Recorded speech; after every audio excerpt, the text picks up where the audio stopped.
இயேசு சிலுவையில் சொன்னார் எல்லாம் முடிந்தது, முடிந்தது, எல்லாம் முடிந்தது. என் பாவம் சாபம் தரித்திரம் எல்லாம் முடிந்தது, முடிந்தது, எல்லாம் முடிந்தது. என் இயேசு சிலுவையில் சொன்னார் எல்லாம் முடிந்தது, முடிந்தது, எல்லாம் முடிந்தது. என் பாவம் சாபம் தரித்திரம் எல்லாம் முடிந்தது, முடிந்தது, எல்லாம் முடிந்தது. இயேசு எல்லாம் எனக்காய் செய்து முடித்ததால் முடிந்தது, எல்லாம் முடிந்தது. இயேசு எல்லாம் எனக்காய் செய்து முடித்ததால்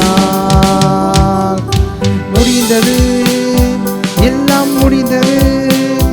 இயேசு எல்லாம் எனக்காய் செய்து முடித்ததால் முடிந்தது, எல்லாம் முடிந்தது. இயேசு எல்லாம் எனக்காய் செய்து முடித்ததால்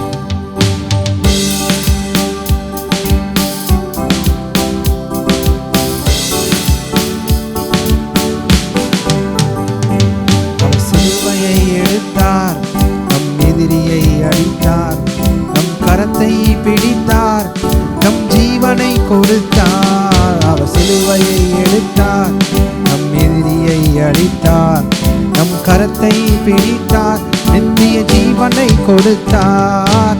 முடிந்தது, எல்லாம் முடிந்தது. இயேசு எல்லாம் எனக்காய் செய்து முடித்ததால் முடிந்தது, எல்லாம் முடிந்தது. இயேசு எல்லாம் எனக்காய் செய்து முடித்ததால் முடிந்தது, எல்லாம் முடிந்தது. இயேசு சிலுவையில் சொன்னார் எல்லாம் முடிந்தது, முடிந்தது, எல்லாம் முடிந்தது. என் பாவம் சாபம் தரித்திரம் எல்லாம் முடிந்தது,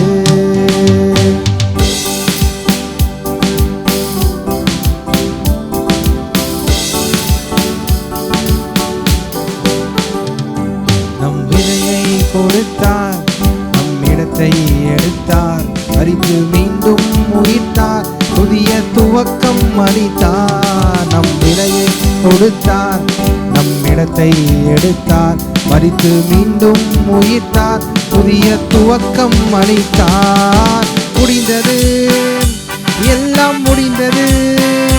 இயேசு எல்லாம் எனக்காய் செய்து முடித்ததால் முடிந்தது, எல்லாம் முடிந்தது. இயேசு எல்லாம் எனக்காய் செய்து முடித்தார். மீண்டுமாய் ஓ முடிந்தது, எல்லாம் முடிந்தது. இயேசு எல்லாம் எனக்காய் செய்து முடித்ததால் முடிந்தது, எல்லாம் முடிந்தது. இயேசு எல்லாம் எனக்காய் செய்து முடித்ததால் முடிந்தது, எல்லாம் முடிந்தது.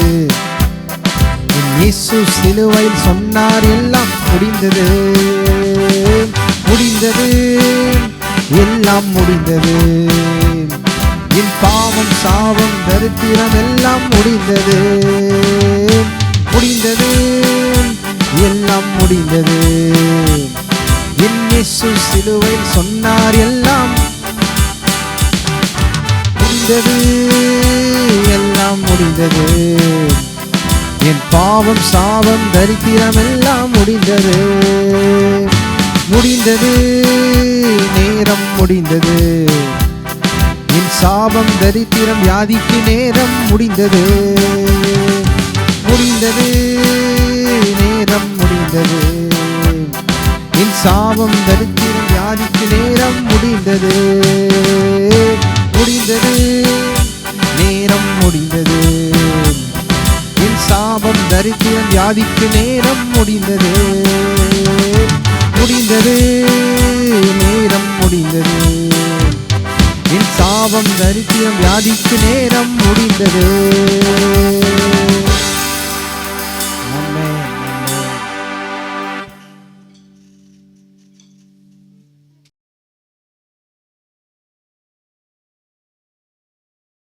அருமையான வேதம் சொல்லுது, நாம் பாவிகளாய் இருக்கையில் கிறிஸ்து நமக்காக மரித்ததினாலே தேவன் நம்மேல் வைத்த தமது அன்பை விளங்க பண்ணுகிறார் என்று பாருங்கள் பார்க்கிறோம். நாம் பாருங்கள், நம்முடைய அன்பு தேவனுடைய அன்பு எவ்வளவு பெரிதென்று வேதம் சொல்லும்போது பாருங்கள், யோவான் சுவிசேஷம் 1:16 சொல்லுது, தேவன் தம்முடைய ஒரே பேரான குமாரனை விசுவாசிக்கிறவன் எவனோ அவன் கெட்டு போகாமல் நித்திய ஜீவனை அடையும்படிக்கு அவரை தந்தரளி இவ்வளவாய் உலகத்தில் அன்பு கூர்ந்தார் என்று பார்க்கிறோம். அவருடைய அன்பு எவ்வளவு பெரிதான அன்பு என்பதை குறித்து இங்கே ரோமர் 5:8 சொல்லுது, நாம் பாவிகளாய் இருக்கையில் கிறிஸ்து நமக்காக மரித்ததினாலே தேவன் நம்மேல் வைத்த தமது அன்பை விளங்க பண்ணுகிறார். பாருங்கள், தேவன் தம்முடைய அன்பை அவர் விளங்க பண்ணியிருக்கிறார். எப்படி அவர் விளங்க பண்ணாராம்? நாம் பாவிகளாய் இருக்கையில் கிறிஸ்து நமக்காக மரித்ததினாலே தேவன் நம்மேல் வைத்த தமது அன்பை விளங்க பண்ணுகிறார். பாருங்கள், அன்பை இன்றைக்கி பலவிதமான ரீதியிலே மக்கள் இன்றைக்கி காட்டுறாங்க. குறிப்பாக நம்முடைய சத்திய வேதாமங்களில் 2 பகுதி இருக்குது. ஒன்று பழைய ஏற்பாடு, இன்னொன்று புதிய ஏற்பாடு. பழைய உடன்படிக்கை, புதிய உடன்படிக்கை. பழைய ஏற்பாடு எபிரேய மொழியிலையும் புதிய ஏற்பாடு கிரேக்க மொழியிலும் எழுதப்பட்டிருக்கு. இந்த கிரேக்க மொழியில் பாருங்கள், 4 விதமான அன்பை பறித்து அவங்க சொல்கிறாங்க. நம்ம ஊரில் பாருங்கள், நிறைய அன்பை பற்றி சொல்லப்படுது இல்லையா? அன்புன்னு சொல்கிறாங்க, நேசம், சிநேகம், பாசம், காதல் இப்படின்ற பலவிதமான இதெல்லாமே அன்பை சார்ந்த அன்புக்கு கொடுக்கப்பட்டிருக்கிற அந்த வார்த்தைகள் தான். அதே போல் எபிரேய மொழியிலையும் பாருங்கள், கிரேக்க மொழியிலையும் கிட்டத்தட்ட 4 விதமான காரியங்களை சொல்கிறாங்க. ஒன்று ஈராஸ் என்ற ஒரு வார்த்தையை சொல்கிறாங்க. இன்னொன்று பிழையோ என்ற ஒரு வார்த்தையை சொல்கிறாங்க. அடுத்து ஸ்டோர்கே அப்படின்ற ஒரு வார்த்தையை சொல்கிறாங்க. அடுத்து அகாப்பே என்ற அந்த வார்த்தையை சொல்கிறாங்க. இந்த 4 வார்த்தையையும் பாருங்கள் கிரேக்க மொழியிலே அன்புக்கு சொல்லப்பட்டிருக்கிற வார்த்தையாக சொல்லப்படுது. இந்த 4 விதமான வார்த்தைகளுக்கும் அதாவது ஒரு அர்த்தங்கள் சொல்லப்படுது. ஒன்று இந்த அதாவது ஈராஸ்ன்ற அந்த வார்த்தை கணவன் மனைவியின் மத்தியில் இருக்கக்கூடிய ஒரு அன்பு. எங்கேயோ ஒரு இடத்துல பிறகுறாங்க, வளர்கிறாங்க, படிக்கிறாங்க. சில நேரங்களில் சில ஊர்கள், சில நாடுகள், எங்கெங்கே சில மொழி தெரியாத மக்கள் கூட அவர்கள் திருமணம் செய்யும்போது அங்கே ஒரு குடும்பத்திலே கணவன் மனைவி மத்தியில் காண்பிக்கக்கூடிய ஒரு அன்பாக இந்த ஈராஸ் இருக்குது. இங்கே அதாவது சொல்லப்போனால் நிறைய ஒளிவு மறைகள் இல்லாத ஒரு அன்புன்னு கூட சொல்லலாம் நம்ம, இல்லையா? அந்த அன்பு ஈராஸ். இது கணவன் மனைவி எங்கே வாழ்ந்தவங்க திடீரென்று திருமணமாகுது. திருமணமான உடனே அன்னையிலிருந்து இவங்க 2 பேருக்குள்ளே ஒரு அன்பு ஏற்படுது. அதுக்கு பிறகு அந்த ஈராஸ் என்று சொல்லப்படுது. 2வது அன்பு பிழையோ. இந்த பிழையோன்றது பெற்றோர்கள் மத்தியிலே அல்லது பாருங்கள் காண்பிக்கக்கூடிய ஒரு அன்பு. பெற்றோர்கள் பிள்ளைகளை பெற்றெடுக்கிறாங்க. அவங்க ஒரு பாருங்கள் அவங்கள நல்லா வளர்த்து கொண்டு வராங்க, நிறைய விஷயங்கள் செய்கிறாங்க. சொல்லப்போனால் அம்மாவுடைய அன்பெல்லாம் ரொம்ப ஆழமான ஒன்றாக தான் இருக்குது. 10 மாதம் அன்றைக்கி யாராவது ஒருத்தர் சொல்லிட்டு இருந்தார் பாருங்கள், கொஞ்ச நேரம் அம்மா யோசித்து பார்த்தா அம்மாவுக்கு கண்டிப்பாக நேசிக்காமல் இருக்க முடியாது. ஒரு மணி நேரம் ஒரு ஆள் வயிற்றில் கல்லை கட்டிட்டு நிற்க முடியுமா அப்படிலாம் சொன்னார் இல்லையா? அவங்க 10 மாதம் ஒரு பிள்ளையை பெற்று சுமந்து அவங்க பெற்றெடுத்து வளர்த்து கொண்டு வராங்க. தகப்பனும் அதே மாதிரி தான் பிள்ளைகளை அற்புதமாக வளர்த்து கொண்டு வராரு. அன்பு ரொம்ப ஆழமான ஒன்றுன்னு சொல்ல முடியும். அடுத்து 3வது பாருங்கள் இந்த ஸ்டோர்கேன்ற அந்த அன்பு நண்பர்களின் மத்தியிலையும் அல்லது உறவினர்களின் மத்தியிலையும் காண்பிக்கக்கூடிய ஒரு அன்பு. இதான் அந்த ஸ்டோர்கே. இந்த அன்புமே ஒரு வித்தியாசமான ஒரு அன்பு தான் சொல்ல முடியும். அது எல்லாத்துக்கும் நான் இப்போ சொல்கிறேன். இன்னொன்று அகாப்பே அன்பு. அகாப்பே அன்பு தான் யோவான் 3:14 சொல்லப்பட்ட அந்த இது வரைக்கும் அந்த வார்த்தையே அங்கே சொல்கிறாங்க. கிரேக்க மொழியில் அப்படிப்பட்ட ஒரு வார்த்தையை சொல்லப்படலை. இந்த யோவான் 3:16 போன்ற இந்த வசனங்கள் தான் இருக்குது. ஏன்னா அந்த அன்புக்கு ரொம்ப வேறு ஒரு அர்த்தம் இருக்குது அப்படின்னு.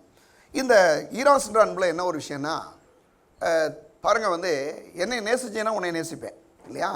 என்னை திருமணம் பண்ணி கொண்டு வந்தாச்சு, என்னுடைய தேவையெல்லாம் நீ சந்திக்கணும். ஏன்னா மனைவியுடைய அன்பு கணவனுடைய அன்பு அக்ரெசிவ் லவ், முன்னால் காண்பிக்கணும். அதாவது மனைவி அன்பு கூர்ந்தால் தான் நான் அன்பு கூறுவேன் கிடையாது. ஒரு கணவனாக இருக்கிற ஆள் கண்டிப்பாக தன்னுடைய மனைவியின் மீது அன்பு செலுத்த வேண்டும். மனைவியை பொறுத்தளவு எடுத்துட்டிங்கன்னா அது ரெஸ்பான்சிவ் லவ். அதாவது அதுக்கு அதாவது இப்போ அன்பு கூர்ந்தாச்சு, அந்த அன்புக்கு பதிலாக என்ன செய்யணும்? அன்பு செலுத்தணும். அதான் பாருங்கள் அந்த மனைவியினுடைய அன்பு. இந்த 2 அன்புலேயுமே சில விஷயங்கள் என்னென்னா சுயநலம் இருக்கும். அதாவது என்னை நேசித்தா நான் உனக்கு என்ன செய்வேன், உன்னையும் நேசிப்பேன் அப்படின்னு. அது நிறைய உதாரணங்கள் சொல்ல முடியும், எனக்கு நேரம் இல்லை, அது போக வேண்டாம் இன்றைக்கி. அது பெரிய ஒரு சப்ஜெக்டாக போயிடும். இல்லையா? ஏன்னா இது ரொம்ப நிறையா இருக்கிறதுனால அந்த இதுக்கு போக வேண்டாம் இல்லையா? அதுலேயுமே ஒரு சில சுயநலங்கள் இருக்குது. ஆனாலும் அந்த அந்த மாதிரி ஒரு கணவன் மனைவியுடைய அன்பில் வந்து கண்டிப்பாக அந்த அகாப்பேன்ற அன்பை நம்ம கண்டிப்பாக கலக்க வேண்டும். சரியா? அது மட்டும் இல்லாமல் ரெண்டாவது அன்பு வந்து இந்த அதாவது பிழையோன்ற அன்பில் வந்து பெற்றோருடைய மத்தியில் காண்பிக்கக்கூடிய ஒரு அன்பு. இந்த அன்பு சின்ன வயசுலேருந்து வளர்த்து கொண்டு வர்றாங்க. ஒரு முதிர் வயதான போது அந்த தாய் தகப்பனை வந்து வேதம் சொல்லுது, நீ உன் தாயின் தகப்பனையும் கனமனுவாயாகன்னு சொல்லுது. அப்போ எல்லா பெற்றோர்களுக்கும் எல்லா தாய் தகப்பன்மாருக்கும் கண்டிப்பாக தன்னுடைய பிள்ளைகள் வந்து கனம் பண்ணணும், தன்னுடைய பிள்ளைகள் நேசிக்கணும், கடைசி காலங்கள் வரைக்கும் பார்த்துக்கணும் அப்படின்னு வந்து எல்லா பெற்றோர்களும் நினைக்கிறாங்க. ஒருவேளை அப்படி தவறினால் அந்த அன்பு சாபமாக மாறிடுது. சபிக்கிறது நீங்கள் பார்த்துருக்கீங்களா? நிறைய பெற்றோர்கள் வந்து சபிச்சிருவாங்க. நான் அதை பண்ணேன் இதை பண்ணேன், அவன் அப்படி போயிடுவான், அதெல்லாம் சொல்ல வேண்டாம் அன்றைக்கி இல்லையா? அவங்களுக்கு அப்படி போயிடுவான் இப்படி போனால் பயங்கரமாக போகும். ஏன் அப்படின்னா அந்த அன்பு அவ்வளவு பார்த்துருக்குது. சிறு வயசுலேருந்து அது குழந்தையை பெற்றெடுத்து வளர்த்து அவங்கள என்னென்னமோ நிறைய பாடுகள் நிறைய விஷயங்கள் இல்லையா? அந்த மாதிரி அந்த அன்பு செய்யப்படுது. அடுத்து இன்னொரு அன்பு இருக்கு இல்லையா? இந்த ஸ்டோர்கேன்ற அன்பு, இது ரொம்ப வித்தியாசமான அன்பு. இது எப்பயுமே உங்கள்கிட்ட ஏதாவது இருந்தால் தான் அந்த அன்பை காமிக்கப்படும். நண்பர்கள் இருந்தால் கூட நண்பர்கள் ஒரு குறிப்பிட்ட டைம் வரைக்கும் தான் அந்த அந்த அன்பெல்லாம் பாருங்கள் கொஞ்சம் நாள். அது என்ன சொல்லப்போனால் ஏதாவது நண்பர்கள்ட்ட இருந்துச்சுன்னா நேசிக்கும் அன்பு, இல்லைன்னா நேசிக்காது. உறவினர்களை சொல்லவே வேணாம். உங்கள் கையில் வந்து நிறையா பணம் இருந்துச்சுன்னா உங்களை நேசிக்கும், நிறைய நகை போட்டிருந்தீங்கன்னா நேசிக்கும், நல்ல காரில் போனீங்கன்னா உங்களை மதிக்கும், இல்லைன்னா உங்கள் சொந்தக்காரங்களே உங்களை கண்டு ஒதுங்கி போயிட்டே இருப்பாங்க. இதுதான் வந்து இந்த உற்றார் உறவினர்கள் நண்பர்கள் மத்தியில் இருக்கக்கூடிய அந்த அன்பு. இந்த எல்லா அன்பிலையும் நீங்கள் பார்த்தீங்கன்னா ஒரு சுயநலம் நிறைந்த ஒரு அன்பாகவே இருக்கிறது.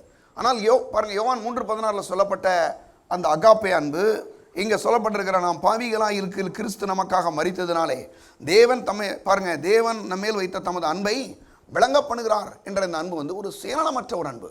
சுயநலமற்ற அன்புனா இவர் எந்த ரீதியிலையும் பாருங்கள் மனுக்குலத்துக்கு வந்து பாருங்கள் ஒரு அதாவது பாருங்கள் அவருடைய சாயலாக உருவாக்கப்பட்டிருக்கிறோம். அவர் சொல்கிறாரு நமது ரூபத்தின்படி நமது சாயலாம் நம்ம ரூபத்தின்படி உண்டாக்குவோமாகன்னு சொல்லி உண்டாக்கியிருக்காரு.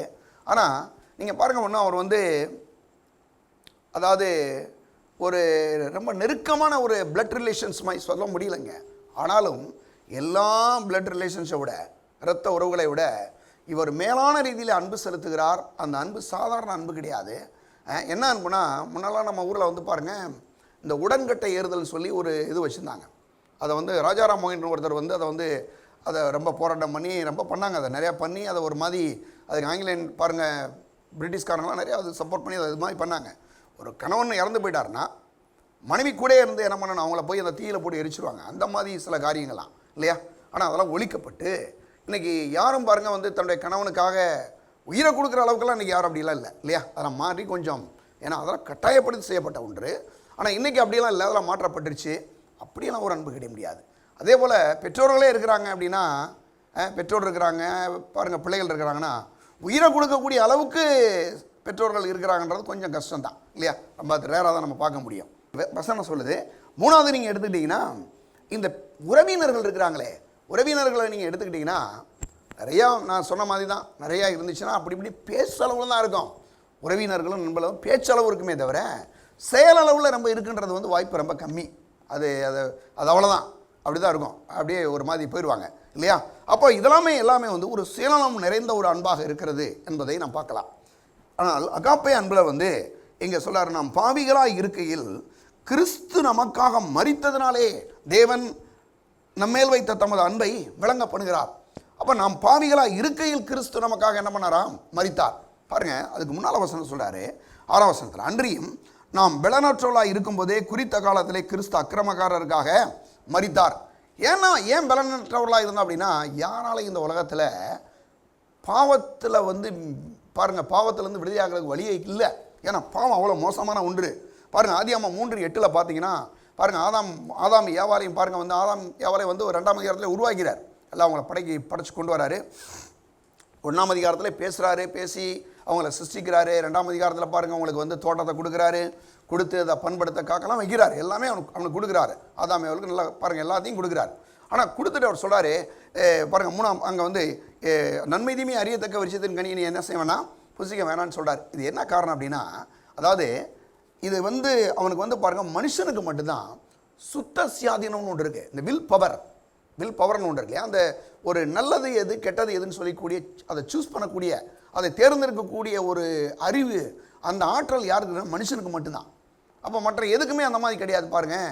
அதனால் பாருங்கள், அவர் என்ன சொல்கிறாரு, மனுஷன் அவர் சொல்லி எப்படி உண்டாக்குனார், நமது சாயலாவும் நமது ரூபத்தின்படி மனுஷனை உண்டாக்குவோமாக, அவர்களை தேவ சாயலா உண்டாக்குவோமாக, அவர்கள் ஆணும் பெண்ணுமாக உண்டாக்குவோம்னு சொல்லி உண்டாக்கிட்டார்.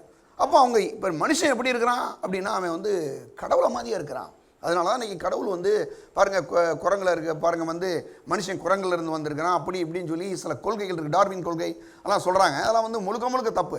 ஏன்னா ஒரு குரங்கு இருக்குல்ல, அந்த குரங்கு வந்து அதுக்கு எவ்வளோ ரொம்ப பிரில்லியன்ட் குரங்காக இருந்தால் கூட ரொம்ப பக்காவாக இங்கே யோசிக்கணும்னு வச்சுங்க, அந்த குரங்கு வந்து 2 வயசு பிள்ளை இருக்கக்கூடிய அறிவு தான் இருக்குது. அதுக்கு 2 வயசு பிள்ளை இருப்பாருங்க. அதுக்கு என்ன தெரியும்? அதாவது பால் கொடுத்தா குடிக்கலாம், அங்கே போய் விளையாட, அவ்வளோதான். இதை தாண்டி வந்து குரங்கால ஒன்றும் செய்ய முடியாது. அவ்வளோதான் அவருடைய லெவல், அவ்வளோதான். ஆனால் மனுஷனை உருவாக்கும் போது அப்படி கிடையாது, ரொம்ப அவரமாய் உருவாக்கியிருக்காரு. அதனால தான் அவன் ரொம்ப அருமையாக யோசிக்கிறான், சிந்திக்கிறான், என்னென்னமோ செயல்படுறான் இல்லையா. அப்போ அவனுக்கு வந்து ஒரு பெரிய ஒரு என்னது வில் பவர், அதாவது வந்து சித்தம் கொள்ளக்கூடிய திறன், நல்லது எது கெட்டது எதுன்னு சூஸ் பண்ண முடியும். அப்போ அந்த அளவுக்கு பாருங்கள் அவன் எப்படி இருக்கிறான்னா, அவனை மனுஷனை கடவுள் வந்து பாருங்கள் அவரை மாதிரியே உண்டாக்கியிருக்காரு. நமது சாயலாவும் நமது ரூபத்தினும் மனுஷனை உண்டாக்குவோமாக, அவர்களை தேவ சாயலாக உண்டாக்குவோமான்னு சொல்லியிருக்கிறாரு. அவர்களை ஆணும் பெண்ணுமா உண்டாக்கியிருக்காரு. ஆனால் மனுஷன் பாவம் செஞ்ச உடனே என்ன பாவம் செஞ்சுட்டான் அப்படின்னா, போய் நன்மை தீமை அறியத்தக்க விருட்சத்தின் கனியை புசித்தபடினாலே அவன் என்ன பண்ணான், அவன் தன்னை பாவி என்று உணர்ந்தான். ஆதியாகமம் 3:8 சொல்லப்பட்ட பகலின் குளிர்ச்சியான வேளையிலே தோட்டத்தில் உலாவுகிற தேவனாய கர்த்தருடைய சத்தத்தை அவர்கள் கேட்டார்கள். அப்பொழுது ஆதாம் அவன் மனைவியும் தேவனாய கர்த்தருடைய சத்தத்துக்கு விலகி தோட்டத்தின் விருட்சங்களுக்குள்ளேயே என்ன செய்யலாம், ஒளித்து கொண்டார்கள். போய் ஒளிஞ்சுக்கிறாங்க. ஆண்டவரை பார்க்கக்கூடாதுன்னு நினைக்கிறாங்க. ஏன் அப்படின்னா அவனுக்குள்ளே ஒரு அந்த பாவம் செஞ்சுட்டான். அந்த பாவம் வந்து வேலை செய்ய ஆரம்பிச்சிருச்சு. அந்த பாவம் வேலை செஞ்சோன்னா இப்போ என்ன பண்ணுறான், தன்னை உண்டாக்கின தேவனையே அவன் முன்னால் போகிறக்க பயப்படுறான். ஏன் பயம்னா அந்த பாவம் வந்து பாருங்கள் என்ன பண்ண முடியல, இந்த நீதிபரராகிய இந்த பரிசுத்தமுள்ள தேவனுக்கு முன்னால் மனுஷனை நிற்க முடியாத அளவுக்கு பாவம் வந்து அவன் வாழ்க்கையில் வந்து தள்ளிடுச்சு. அதனால தான் பாருங்கள் சங்கீதம் 51:5 சொல்கிறாரு பாருங்கள் தாவீது, இதோ என் தாய் பாவத்திலே கற்பம் தரித்தால் நான் துர்க்குணத்தில் என்ன செஞ்சேன், உருவானேன். இதோ என் தாய் எனது பாவத்திலே கற்பம் தரித்தால் நான் துர்க்குணத்திலே உருவானேன். காரணம் என்ன, முதல் மனுஷனை ஆதாம் பாவம் செய்தது நிமித்தம் வேதம் சொல்லுது பாருங்கள், ரோமர்கள் என்ற இடத்துல எல்லா மனுஷரும் பாவம் செய்து தேவ மகிமையற்று போனார்கள். எல்லா மனுஷரும் உலகத்தில் பிறக்கிற எல்லா மனுஷனும் எப்படி பிறக்கிறான்னா பாவத்தில் தான் பிறக்கிறான். ஆனால் குழந்தை வந்து பாவம் செய்யலையே அப்படின்னா, நான் ஏற்கனவே சொல்கிற அந்த எக்ஸாம்பிள் தான் பாருங்கள். இன்றைக்கி பிள்ளைகளுக்கு யாரும் வந்து பாவம் செய்ய டியூஷன் எடுக்கிறது கிடையாது.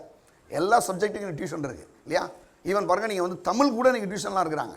தமிழுக்கு எல்லா சப்ஜெக்ட்டுக்கும் நீங்கள் டியூஷன் இருக்குங்க. ஆனால் பாவம் செய்கிறதுக்கு எங்கேயா டியூஷன் வச்சு நீங்கள் பார்த்துருக்கீங்களா? நீ இப்படி தான் போய் எல்கேஜியில் போய் சேர்த்து விட்றாங்க பிள்ளைகளை. நீ இப்படி தான் கிள்ளி வைக்கணும் எந்த பெற்றோரும் சொல்லிக் கொடுக்குறதே கிடையாது. இப்படி தான் நீ அடிக்கணும்னு சொல்கிறது கிடையாது. எதுவுமே சொல்கிறது கிடையாது. நான் தான் செய்யுது யாருமே கற்றுக் கொடுக்குறதே இல்லைங்க. பாவம் செய்கிறதுக்கு மட்டும் யாரும் கற்றுக் கொடுக்குறதுல டியூஷன் வைக்கிறது கிடையாது. ஆனால் தானாகவே செய்யுது. சில நேரங்களில் பாருங்கள், பிள்ளைகள் வந்து தானாக செய்யும்போது என்ன ஆகிடுதுன்னா, யாரோ சொல்லி கொடுத்தாங்க, ஆனால் அதுக்குள்ளேயே அந்த பாவத்தை செய்யக்கூடிய என்ன இருக்குது, அந்த மாதிரி ஒரு பாருங்கள் அந்த வல்லமை உள்ளே இருக்குது. ஏன்னா முதல் மனுஷனாய் ஆதாம் பாவம் செய்தபடினால்தான் என்னாச்சுன்னா எல்லா பேரும் எல்லா மனுஷருக்குள்ளேயும் இந்த பாவம் வந்தது. பாவன்றது வந்து ரொம்ப மோசமான ஒன்று. அன்றைக்கி இந்த சர்ச்சுக்கு வந்தாவே எப்போ பார்த்தாலும் பாவம் தான் பேசுவீங்களான்ற மாதிரி நினைக்காங்க. என்னென்னா பாவன்றது என்னென்னா ஒரு புற்றுநோயை மாதிரி, அது வந்து தன்னை விட ஒன்று வாழ்க்கையை அழிச்சு போட்டுரும். ஒரு முறை ஒரு ஆள் பாருங்கள், ஒரு முடிவெட்டுற கடைக்கு போனாராம். முடிவெட்டுற கடைக்கு போகும்போது அவருடைய நாடி பகுதியில் ஒரு சின்ன ரவுண்டாக ஒரு சின்னதாக ஒரு புள்ளி அளவில் என்னன்னா ஒரு சின்ன புண்ணு இருந்தது தான். அப்போ உடனே அந்த முடிவெட்டுறால் சொன்னாராம், சார் இது ஏதோ ஒரு புற்றுநோய் மாதிரி தெரியுது, நீங்கள் உடனே போய் என்ன பண்ணுங்க, நீங்கள் போய் ஹாஸ்பிட்டலில் போய் செக் பண்ணிடுங்களேன் அப்படின்னாராம். அவர் உடனே சொன்னாராம், சரிப்பா அது ஒன்றும் பிரச்சனை இல்லை பார்த்துக்கலாம் அப்படின்ட்டு அவரே போயிட்டாராம். அடுத்த மாதம் வந்தாராம். வரும்போது அது இன்னமும் கொஞ்சம் பெருசாகி அந்த நாடி முழுவதுலையுமே அந்த புண்ணு அப்படியே பெருசாகிட்டே இருக்குது. அப்போ அவர் சொன்னாராம், கண்டிப்பாக நீங்கள் போய் பாருங்கள், நான் உங்களை போன மாதம் சொன்னேன் இல்லையா, நீங்கள் போனீங்களா கேட்டால் நான் அந்த ஆள் சொன்னாராம், அது ஒன்றும் பெரிய விஷயம் இல்லைப்பா அப்படின்னா. 3வது மாதம் ஆளே வரல. காரணம் என்ன, அந்த புற்றுநோய் அவருடைய வாயெல்லாம் பரவி அப்படியே உள்ளே போய் அப்படியே வந்து ஆளே செத்து போயிட்டாராம் பாருங்க. காரணம் என்ன, அந்த புற்றுநோய் வந்து ரொம்ப மோசமான ஒன்று. அதுபோல தான் பாவம் வந்து என்ன ஆயிடுதுன்னா ஒரு மனுஷனுடைய வாழ்க்கையை வந்து அழிச்சு போடுது இல்லையா. அப்படிப்பட்ட அந்த பாவத்துக்கு வந்து பாருங்கள் என்ன ஆகுதுன்னா இங்கே பாருங்கள், அதாவது ரோமரில் சொல்கிறாரு 5ஆம் அதிகாரத்தை நம்ம எல்லாரும் எடுத்துக்கொள்வோம். எடுத்துகிட்டு பாருங்கள், அந்த 8ஆம் வசனத்தில், நாம் பாவிகளாக இருக்கையில் கிறிஸ்து நமக்காக மரித்ததுனாலே, கிறிஸ்து நமக்காக என்ன பண்ணாராம்? மரித்தார். எப்படி இருந்தோம்? நம்ம ரொம்ப நீதிமானம் இருந்ததுனால இல்லை, நம்ம ரொம்ப நல்ல ஆட்களாக இருந்ததுனால அவர் நமக்காக மரிக்கலை. வேறு சொல்லுது, நாம் பாவிகளாக இருக்கையில் கிறிஸ்து நமக்காக மரித்ததுனாலேனா அவருடைய அன்பு அவர் போய் மரணமாகி தான் அவருடைய அன்பை காமிக்கணுமா அப்படின்னா நான் சொல்கிறேன், அப்படி அவர் மரிக்கலைன்னா அவர் அன்பை காமிக்கிறது மட்டும் இல்லை, மனுக்குலம் முழுவதற்கு எந்த மீட்பையும் இல்லாமல் போயிருக்கோம். அப்போ என்ன சொல்கிறார் பாருங்க, நாம் பாவிகளாக இருக்கையில் கிறிஸ்து நமக்காக மரித்ததுனாலே தேவன் என்னது நம்மேல் வைத்த தமது அன்பை விளங்க பண்ணுகிறார். நம்மளை கடவுள் எவ்வளவு நேசிக்கிறார். நீங்கள் அநேகர் சொல்லலாம், நான் உன்னை ரொம்ப நேசிக்கிறேன், உன் மேலே ரொம்ப அன்பாக இருக்கிறேன், உன்னை ரொம்ப லவ் பண்ணுறேன் அப்படி இப்படின்னு சொல்லலாமே தவிர, ஆனால் என்ன ஆயிடுது? எதுக்கு நிரந்தரமே இல்லைங்க. ஆனால் எது உண்மையானா இவர் என்ன சொல்கிறாரு, நாம் பாவிகளாக இருக்கையில் கிறிஸ்து நமக்காக மரித்ததுனாலே. இன்றைக்கி ஒரு ஆளை யாராவது ஒருத்தர் அன்பு கூறுறாரு அப்படின்னா அவர் ஏதோ ஒரு ரீதியில் அவருக்கு என்னவா இருக்காரு, ஒரு சப்போர்ட் பண்ணுறாரு. ஒருவேளை சொந்தக்காராக இருக்கலாம், இல்லை யாரோ ஒருத்தராக இருக்கலாம், ஏதோ ஒரு ரீதியில் அன்பு கூறுறாங்க. ஆனால் இவர் எப்படிப்பட்டவராக இருக்காராம்? நாம் பாவிகளாக இருக்கையில், நாம் எல்லாரும் பாவிகளாக இருக்கிறோம். வேறு சொல்லுது, நாம் எல்லாரும் பாவம் செய்து தேவ மைமையேற்று போயிட்டோன்னு சொல்லுது. அப்படின்னா அவர் சொல்கிறாரு, நாம் பாவிகளாக இருக்கையில் என்னது கிறிஸ்து நமக்காக மரித்ததுனாலே, தம்முடைய உயிரையே கொடுத்ததுனாலே என்னதான் தேவன் நம்ம மேல் வைத்த தமது அன்பை விளங்க பண்ணுகிறார் என்று பாருங்கள் சொல்லப்பட்டிருக்கு. அப்போ அவர் ஏன் அவர் அந்த அன்பை அவர் அப்படி விளங்க பண்ணுறாரு அப்படின்னா அடுத்து சொல்கிறாரு 7ஆம் வசனத்தில், நீதிமானுக்காக ஒருவன் மரிக்கிறது அரிது, நல்லவனுக்காக ஒருவேளை ஒருவன் மரிக்க துணிமான். ஒருவேளை சில விஷயங்கள் எடுத்துங்க, ஒருவேளை ஒரு ஆள் இவருக்காக மரணமாகணும் அப்படின்னா, ஒரு முறை அமெரிக்காவில் ஒருத்தர் சொன்னாராம், பெரிய கோடீஸ்வரன், பல ஆயிரக்கணக்கான கோடிகள் ரூபாய்க்கு சொந்தக்காரர். அவர் சொன்னாராம், எனக்கு வயசாகி போச்சு, யாராவது ஒருத்தர் உங்கள் வயசுலேருந்து ஒரு 10 நாள் கொடுங்க, உங்களுக்கு 10 கோடி கொடுக்குறேன்னாராம். யாராவது வருவானா அப்படி? அதாவது என்னென்னா அவருடைய நாளுக்கு போல இவர் 10 நாளைக்கு முன்னாலே செத்து போயிடணும். யாராவது ஒத்துக்கோனா? எத்தனை கோடி கொடுத்தாலும் வரமாட்டான் இல்லையா? ஆனால் நல்லா பாருங்க, இங்கே சொல்கிறாரு, நீதிமானுக்காக ஒருவன் மரிக்கிறது அரிது, நல்லவனுக்காக ஒருவேளை ஒருவன் மரிக்க துணிவான். ஒருவேளை ஒருத்தர் ரொம்ப நல்ல மனுஷனாக இருக்கிறான், இவன் மூலமாக ஏதோ பெரிய காரியங்களே அநேகருக்கு நன்மை உண்டாயிருக்குன்னா ஒருவேளை மரிக்க துணியனான். ஆனால் வேதம் சொல்லுது, நாம் பாவிகளாக இருக்கையில் கிறிஸ்து நமக்காக மரித்ததுனாலே தேவன் தமது அன்பை என்ன பண்ணாராம்? விளங்க பண்ணுகிறார். அப்போ என்ன பண்ணுறார் அப்படின்னா, நம்ம எல்லாருமே பாவிகளாக இருக்கிறோம். பாவியாக இருக்கும்போது சின்ன பாவி பெரிய பாவி கிடையாது, எல்லோரும் ஒரே லெவல் தான் இல்லையா? பார்த்தீங்கன்னா இப்போ நீங்கள் ஒரு இடத்துல இருந்து ஒரு 1ஆவது மாடியிலேருந்து நீங்கள் பார்க்குறீங்க, முதல்ல ஒரு இடத்துல நின்று பார்க்குறீங்க, பார்த்துட்டு பாருங்கள், ஒரு ஆள்லாம் பாருங்கள் கரெக்டாக தெரியும். இதே ஒரு 10 மாடிக்கு மேலே போனீங்கன்னா எல்லோரும் எப்படி தான் இருப்பாங்க? ஒரே லெவலாக தான் இருப்பாங்க. அதே போல் தான் உலகத்தில் எல்லா மனுஷருடைய பாவமும் ஒரே லெவல் தான்.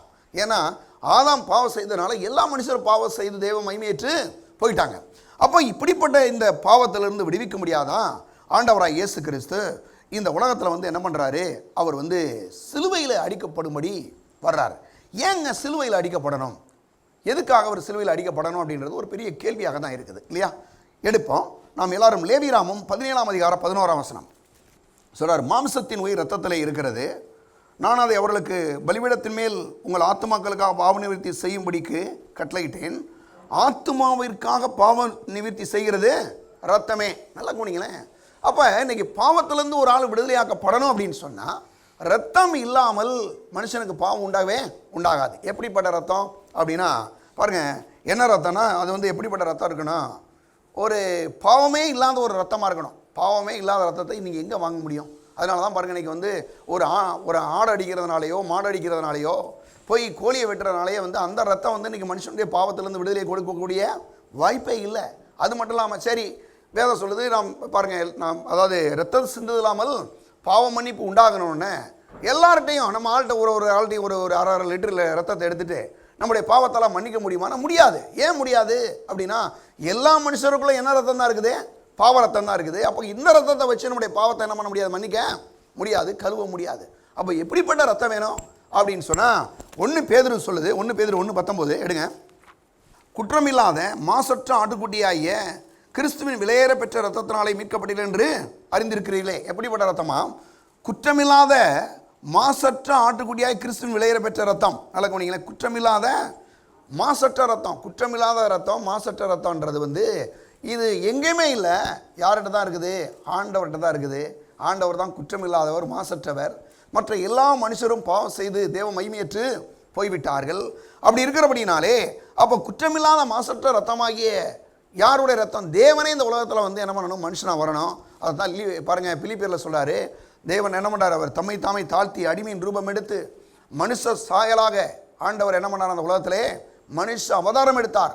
ஏன் அப்படின்னா நாம் எல்லாருடைய பாவத்தையும் அவர் வந்து மன்னிக்கும்படி, கழுவும்படி, நம்மளை இந்த பாவத்திலிருந்து மீட்கும்படி தேவன் என்ன பண்ணாரா? தம்முடைய சொந்த குமாரனாக இயேசுவே இந்த உலகத்தில் என்ன பண்ணுறாருங்க? அனுப்பினார். அப்போ அனுப்பி என்ன பண்ணுறாரு? அந்த பாவத்துக்கு ஒரு பரிகாரம் உண்டாக்குறாரு. அதுதான் பாருங்கள், ஆண்டவராக இயேசுடைய ரத்தம் சிந்தனா தான் என்னது பாருங்கள், மனுக்குலத்துக்கு மீட்பு உண்டாகும். அதனால தான் கடைசி சொட்டு ரத்தத்தையும் ஆண்டவராக இயேசு நமக்காக என்ன பண்ணுறாருங்க? சிந்துகிறார். இப்போது மக்களுக்குள்ள ஒரு பெரிய கேள்வி ஏற்படுது. என்ன கேள்வி? சரி, ஆதாமியாவால் உருவாக்கிட்டு அவனுக்கு வந்து இப்போ வந்து அவனை பாவம் செய்ய முடியாமல் பார்த்துக்கொள்ள முடியுமா இல்லையா அப்படின்னா, நல்லா கவனிங்க. இப்போ மனுஷன் வந்து எப்படி உண்டாக்கப்பட்டிருக்கான்? அவன் ஆண்டவரை போலவே உருவாக்கியிருக்கிறான். ஆண்டவரை போலவே ஆண்டவர் என்ன பண்ணியிருக்காரு? மனுஷனும் உருவாக்கியிருக்கிறார். தேவனை போலவே மனுஷன் உண்டாக்கப்பட்டிருக்கிறான். அப்போ உண்டாக்குறதுனால என்ன பண்ணார் பாருங்க, ஒரு விஷயத்தை கவனிக்கணும். ஒருவேளை மனுஷன் வந்து பாவம் செய்வானால், பாவம் செஞ்சிட்டான்னா அவனை ரட்சிப்பதற்கு தேவன் என்ன பண்ணாராம்? முன் யோசனை உள்ளவராக ஏற்கனவே திட்டம் போட்டாராம். மனுஷனை உண்டாக்குறதுக்கு முன்னாலேயே என்ன பண்ணாராம்? ஒருவேளை மனுஷன் வந்து பாவம் செஞ்சிட்டான்னா அவனை மீட்கிறதுக்கு என்ன செய்யலாம் அப்படின்னு ஒரு பிளான் பண்ணாராம். இதை அநேகர் கேட்டுட்டு சொல்கிறாங்க, ஏங்க அவர் தான் ஆண்டவர் மனுஷனை உருவாக்கி இருக்கிறாரு, உருவாக்குன ஆண்டவர் போய் அவனை பாவம் செய்ய விடாமல் பார்த்துக்கலாமா இல்லையா? பார்த்துக்கலாம் இல்லையா? பார்த்துக்கலாம்னா எப்படி பார்த்துக்கலாம்னா முடியாது. ஏன் முடியாது அப்படின்னா, மனுஷனுக்கு வந்து என்ன இருக்குங்க? சுத்தே சியாதனம் இருக்குது. அவனுக்கு நல்லது எது கெட்டது என்று சொல்லி தேர்ந்தெடுக்க முடியும். இது அவனுடைய கையில் இருக்குது. அப்படி இருக்கிறதுனால நல்லா நீங்கள் கவனிச்சுங்க. இப்போ வந்து இவனை ஒரு பொம்மை மாதிரி உருவாக்கியிருக்கான்னு வச்சுங்க. நீ இதை போய் செய், இதை இங்கே போ அங்கே போன்னு சொன்னால் செஞ்சிடும். ஒரு வேளை இன்றைக்கி இருக்க மாதிரி ஒரு கம்ப்யூட்டர் மாதிரி ஒரு உண்டாக்கிட்டு இதை பண்ணணும் அதை பண்ணணும் அப்படின்ற மாதிரி பாருங்கள், ஒரு ரோபோட் மாதிரி உண்டாக்கியிருந்தா அது வரைக்கும் போகும். அன்றைக்கி ஒரு இடத்துல பார்க்குறேன்ப்பா, இதில் போடுறாங்க பாருங்கள், அது போய் எல்லா ஹோட்டலுக்கும் போய் சர்வ் பண்ணிகிட்டு இருக்குது. சாப்பாடெல்லாம் வைக்கிது ரோபோட் போய் எல்லாத்துக்கும் சாப்பாடு போட்டுட்டு இருக்குது. அது ஒரு 4-5 ரோபோட் உள்ள ஹோட்டலுக்குள்ள வேலை செய்து பாருங்க. இப்போ இந்த மாதிரி அதுக்கு சோறு மட்டும் தான் போட தெரியும். அதை கொண்டு போய் குழம்பு வைக்கச்சுன்னா வேற மாதிரி பண்ணி விட்றோம் இல்லையா? ஏன்னா அது அப்படி தான் உருவாக்கப்பட்டிருக்கு. ஏன்னா ரோபோட்டை பொறுத்தளவு என்ன வேலைக்காக உருவாக்குறாங்களோ அதை மட்டும் தான் அதால் செய்ய முடியும். நீங்கள் வந்து வேற மாதிரி ஏதாவது பண்ணிங்கன்னா அது வேற இடத்த பண்ணி விட்றோம் இல்லையா? அப்போ நல்லா கவனிச்சிங்கன்னா, அப்போ ஒரு ரோபோட் மாதிரி மனுஷனை உருவாக்கலை. அவனை கர்த்தர் எப்படி உருவாக்கியிருக்காரு? அவனுக்கு சுத்த சுயாதீனத்தை கொடுத்துருக்கிறாரு. அவனால் நல்லது எது கெட்டது எது, இதை செய்யணும் இதை செய்யக்கூடாது என்ற அந்த வில் பவர் அவனுக்கு வந்து ஆண்டவர் என்ன பண்ணிக்கிறார்? கொடுத்துருக்கிறார். அதனால தான் அவன் என்ன பண்ணுறான்? அவர்கிட்ட சொல்கிறார், முன்னாலேயே சொல்கிறாரு, நீ நன்மை தீமை அறியத்தக்க விருட்சத்தின் கனியை புசிக்க வேண்டான்னு சொல்கிறார். ஏன்? அங்கே பிரச்சனை இருக்குப்பா, நீ செய்ய வேண்டான்றாரு. பிரச்சனை என்ன இருக்குது? பிரச்சனை அநேகர் சொல்கிறாங்க பாருங்கள், என்னங்க பிரச்சனை இருக்குது? அதுக்குள்ளே எதுவும் பாவம் செஞ்சிருக்கு, வேறு எதுவும் மருந்து வச்சுருந்தாரா? இல்லை. என்னன்னா, அதாவது அந்த பழத்தை புசிக்காத வரைக்கும் அவன் தேவனுடைய பிள்ளையாக இருக்கிறான். அவன் தேவனால் சிருஷ்டிக்கப்பட்டிருக்கிறேன் என்று தான் என்ன பண்ணுறான்? தான் ஒத்துக்கொள்கிறான். அது மட்டும் இல்லாமல் தேவன் என்னுடைய ஆண்டவர், அவர் என்னுடைய தகப்பன், அவருடைய திட்டத்துக்கு, அவருடைய சித்தத்துக்கு நான் என்ன பண்ணுறேன்? அடங்கி இருக்கிறேன்றதை வந்து அவன் என்ன பண்ணுறான்? ஏற்றுக்கொள்கிறான். ஆனால் என்னைக்கு அந்த மரத்தின் கனியை பறித்து சாப்பிட்றானோ அன்றைக்கி என்ன பிரச்சனைனா, நீர் என்னுடைய ஆண்டவர் கிடையாது, நீர் என் தகப்பன் இல்லை, நீர் வந்து உமக்கு எனக்கு எந்த சம்மந்தமோ இல்லை என்று என்ன பண்ணுறான்? பகிரங்கமாக அறிவிக்கிறான். இன்றைக்கி நிறைய இடங்களில் பிள்ளைகளை பெற்ற தாய் தகப்பன்மார்கள் வந்து திடீர்னு ஓடி போய் கல்யாணம் முடிச்சுக்கிறது நிறைய இடங்கள் இப்போ நடக்குது இல்லையா? நடக்குது. இப்போ திருமணன்றது சரியா இல்லையா? சரிதான். ஏன்னா வந்து ஒரு குறிப்பிட்ட டைமில் வந்து ஒரு ஆணுக்கும் ஒரு பெண்ணுக்கும் திருமணம் செய்வது கடவுள் நியமித்த ஒன்று. திருமண வாழ்க்கைன்றது கடவுள் கொடுத்தது. இது வந்து உடனே திருமணம் பண்ணக்கூடாதுலாம் கிடையாது, அப்படி கிடையாது. அவரை தான் முதல் திருமணத்தை நடத்தி வச்சார். என்ன பண்ணாருங்க? அவர் தான் முதல் திருமணத்தை நடத்தி வைக்கிறாரு. ஆதாம் ஏவாளை கொண்டு வந்து என்ன பண்ணுறாரு? அவன் கொண்டு வந்த உடனே சொல்கிறான், இவள் என் மாம்சத்தின் மாம்சம், என் எலும்பும் எலும்புமா இருக்கான். இவன் தான் மனைவிக்கு பேரை வைக்கிறான். இவன் ஏவாள்னு சொல்லி பாருங்க, மனுஷின்னு சொல்லி பேர் வைக்கிறான் இல்லையா? அப்படி இருக்கும்போது அவர் திருமணத்துக்கு ஆப்போசிட்டாக இருப்பாரா? திருமணம் பண்ணிக்கணும். அதுதான் கடவுளுடைய சித்தம். அப்போ சூஸ் பண்ணக்கூடிய விஷயம், அதாவது அந்த வில் பவர். நாம் பாருங்க, நம்ம எதை செய்யணும், எங்கே போகணும், எங்கே வரணும், யாரை திருமணம் பண்ணணும், எல்லாமே மனுஷனுக்கு கடவுள் கொடுத்துருக்கிற அறிவு இல்லையா? மாட்டுக்காட்டுக்கு அப்படி இருக்கான். ஒருத்தர் சொல்கிறார் பாருங்க, ஆமாம் மாடு கூட நல்லா வந்து புல்லு தின்னுது, புல்லு தின்னும் போதே மண்ணை தின்னா போட்டுருது, புல்லை மட்டும் தின்னுது. ஆனால் மாடு ஆட்டுக்கு இதை தான் கல்யாணம் முடியும்னு ஏதாவது சொல்லுதா? நான் இன்றைக்கி காலையில் யோசிச்சுட்டு இருந்தேன், இது எப்படி இது இப்படி சொல்கிறாங்க அப்படின்னா, மாடு ஆடு வந்து உனக்கு பாரு, உனக்கு இந்த பாரு இந்த மாடை தான் நீ கல்யாணம் முடிச்சுக்கணும், பூனைக்குட்டி நீ இந்த பூனையை தான் கல்யாணம் முடிச்சுக்கணும். அதெல்லாம் நடக்காத விஷயம். ஏன்னா அங்கே அந்த மாதிரி திருமணம்லாம் கிடையாது. அது யார் கூட வேணாலும் திருமணம் பண்ணிக்கிறோம், யார் வேணாலும் குட்டி போட்டுக்கிறோம். அது வந்து அப்போ மனுஷனை வந்து உருவாக்கும் போது அப்படி உருவாக்கலை. மனுஷனை எப்படி உருவாக்கியிருக்காரு? ஆண்டவர் அவரை மாதிரி உருவாக்கியிருக்கிறாரு, தேவசாயலா உண்டாக்கியிருக்கிறாரு. அப்போ தேவசாயலா உண்டாக்கியிருக்கிறதுனால, அவன் தேவனை போலவே உருவாக்கப்பட்டதுனால, அவன் பாவம் செய்ததுனால என்ன பிரச்சனை ஆயிடுச்சுன்னா, இப்போ இவருக்கே ரொம்ப வேதனை. ஐயோ, இப்படி இவனை உருவாக்கி, இவனை நம்பி உருவாக்கி, இவன் வந்து என்னது ஒரு ராஜா மாதிரி கர்த்தர் வச்சிருக்காரு. ஏன்னா வேதம் சொல்லுது, ஆதியாகமம் 1:26 அவனுக்கு இந்த பூமியில் இருக்கக்கூடிய எல்லா அதிகாரத்தையும் கொடுக்குறாரு இல்லையா? பாருங்கள், பாருங்கள், அந்த வசனம் கூட நீங்கள் வாசித்தீங்கன்னா ரொம்ப அருமையான காரியம். அது 1:26 பாருங்கள், அவன் சொல்கிறார். ஆதியாகமம் 1:26 பின்பு தேவன் நமது சாயலாகவும் நமது ரூபத்திலும் மனுஷனை உண்டாக்குமாக அவர்கள் சமுத்திரத்தின் மச்சங்களை ஆயத்த பறவைகளையும் மிருக ஜீவன்களையும் பூமி அனைத்தையும் பூமியின் மேல் ஊறும் சகல பிராணி ஆழக்கடவர்கள் என்றார். தேவன் தம்முடைய சாயலாக மனுஷனை சிருஷ்டித்தார், அவனை தேவ சாயலாக சிருஷ்டித்தார், ஆணும் பெண்ணுமா அவர்களை சிருஷ்டித்தார். பின்பு தேவன் அவர்களை நோக்கி, நீங்கள் பலுகி பெருகி பூமியை நிரப்பி கீழ்ப்படுத்தி சமுத்திரத்தின் மச்சங்களை ஆகாயத்து பறவைகளையும் பூமியின் மேல் நடமாடுகிற சகல ஜீவசந்தில் ஆண்டுகொள் என்று சொல்லி தேவன் அவர்களை ஆசீர்வதித்தார். நல்லா கவனிங்களேன். அப்போ எல்லாத்தையும் ஆண்டு கொள்ளும்படி அவனுக்கு வந்து கொடுக்குறார். ஆனால் பாவம் செஞ்ச உடனே எல்லா ஆளுகையும் அவனை விட்டு போயிடுச்சு. எல்லாம் பாருங்கள், இவன் ஆள வேண்டியதெல்லாம் பூரா பாருங்கள் என்னது இவன் ஆளுது, அந்த மாதிரி ஆயிடுச்சு பாருங்கள். அப்போ இவனுக்குள்ளே வந்து என்னாச்சு, பாவத்து நிமித்தம் பயங்கரமான பலவிதமான சாபங்கள் அவனுடைய வாழ்க்கையில் வந்துச்சு. சாபமத்து மட்டும் இல்லாமல் அந்த சாபத்து நிமித்தம் இன்னும் பாருங்கள் நிறையா பிரச்சனை அவனுடைய வாழ்க்கையில் நடந்துகிட்டே இருக்கிறத பார்க்குறோம். அது அவனுடைய வாழ்க்கையில் ரொம்ப பெரிய பெரிய பிரச்சனை வருது. அப்போ தேவன் என்ன பண்ணுறாரு, இந்த மனுஷன் ஒரு வேளை பாவம் செய்தால் கூட இந்த பாவத்திலிருந்து அவனை எப்படி மீட்கலாம் என்று சொல்லி ஒரு முன் யோசனை உள்ளவராக என்ன பண்ணுறாரு, திட்டமிடுகிறார். அப்படி திட்டம் போடும்போது பிதாவாகிய தேவன் மனுஷனை சிருஷ்டிக்கிறார். குமாரனாய் இயேசு என்ன பண்ணுறாரு, ரட்சிப்பின் திட்டத்தில் செயல்படுகிறார். ஒருவேளை மனுஷன் பாவம் செய்தால் கூட அந்த பாவத்திலிருந்து மீட்க நான் ரெடின்னு சொல்லி அவர் என்ன பண்ணுறார், தன்னை ஒப்பு கொடுக்கிறார். பரிசுத்தாவியானவர் எடுத்துக்கொள்ளும் இப்படி மீட்கப்பட்ட மனுஷன் என்ன பண்ணுறான், அவனை வாழ்நாள் முழுவதும் வழிநடத்தும்படி நான் ரெடின்னு சொல்லி அவர் என்ன பண்ணுறாங்க, அந்த திட்டத்தை போடுகிறார்கள். போட்டது மட்டும் இல்லாமல் ஆண்டவராக இயேசு இந்த உலகத்தில் வந்து என்ன பண்ணுறாருங்க பாருங்கள், அவர் வந்து சிலுவையில் வந்து அடிக்கப்படும்படி தன்னை ஒப்பு கொடுக்கிறார். ஒப்பு கொடுக்கப்பட்ட விஷயம் வந்து சாதாரண விஷயம் கிடையாது. பாருங்கள், எபேசியர் 1:4 சொல்கிறாரு. எடுங்க, எபேசியர் 1:1 சீக்கிரம் எடுங்க. தமக்கு முன்பாக நாம் அன்பிலே பரிசுத்தம் உள்ளவர்களும் குற்றமில்லாதவர்களுமாக இருப்பதற்கு அவர் உலக தோற்றத்திற்கு முன்னே கிறிஸ்துவுக்குள் நம்மை தெரிந்து கொண்டபடியே. என்ன சொல்ற, உலக தோற்றத்துக்கு முன்னாலேயே நம்மளை தேவன் வந்து தெரிந்து கொண்டாராம்.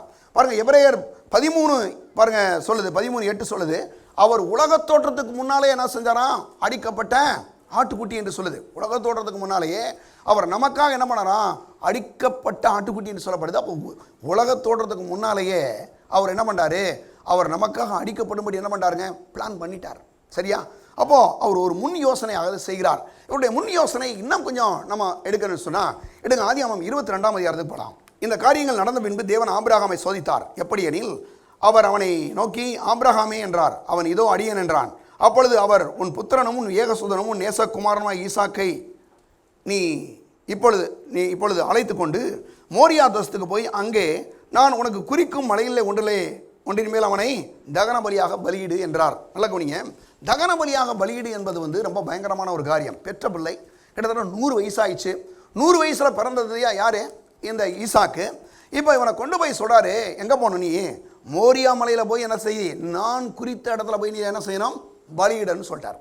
இப்போ சொன்ன உடனே பெத்ததுன்னா எப்போ, 100 வயசில் பிறந்தது, 100 வயசில் பிறந்தமான சொல்கிறாரு, நீ எனக்காக போய் பலியிடு அப்படின்றாரு.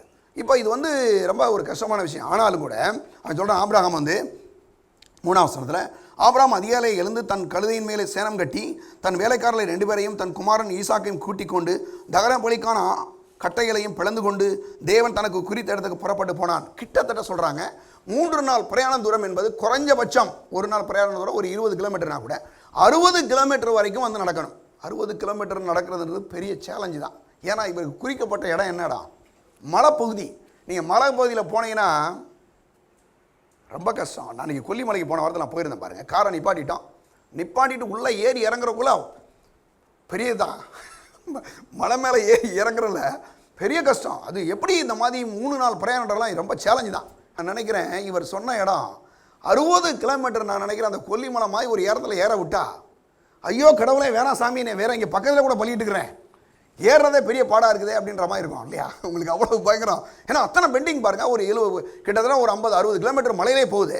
இவ்வளோ தூரம் போய் வந்து ஒரு பலியிடணும், அது இவர் குறிச்ச இடத்துலலாம் போய் பலியிடணும் அப்படின்றதெல்லாம் ரொம்ப கஷ்டமான விஷயம் இல்லையா? ஆனால் அவர் சொல்கிறார், நான் சொன்ன இடத்துல நீ பலியிடணும் அப்படின்னு சொல்லி அந்த மோரியா மலை கொண்டு போக சொல்கிறார். இவன் அதே மாதிரி விறகு கட்டையும் அந்த ஈசாக்குடைய தலையில் சுமத்திக்கிட்டு தன்னுடைய 2 வேலைக்காரர்களை கூட்டிக்கிட்டு எங்கே போகிறாங்க? அங்கே அந்த மலைக்கு போகிறாங்க. ஒரு குறிப்பிட்ட இடத்துக்கு வந்தோடனே சொல்கிறா பாருங்கள், அங்கே சொல்கிறான் ஆபிரகாம் வந்து, நீங்கள் 2 வேலைக்காரன் நீங்கள் இருங்க, நானும் பிள்ளையாண்டாரும் அவிடம் மட்டும் போய் என்ன பண்ணுறோம் வந்துடுறேன்னு சொல்கிறான்.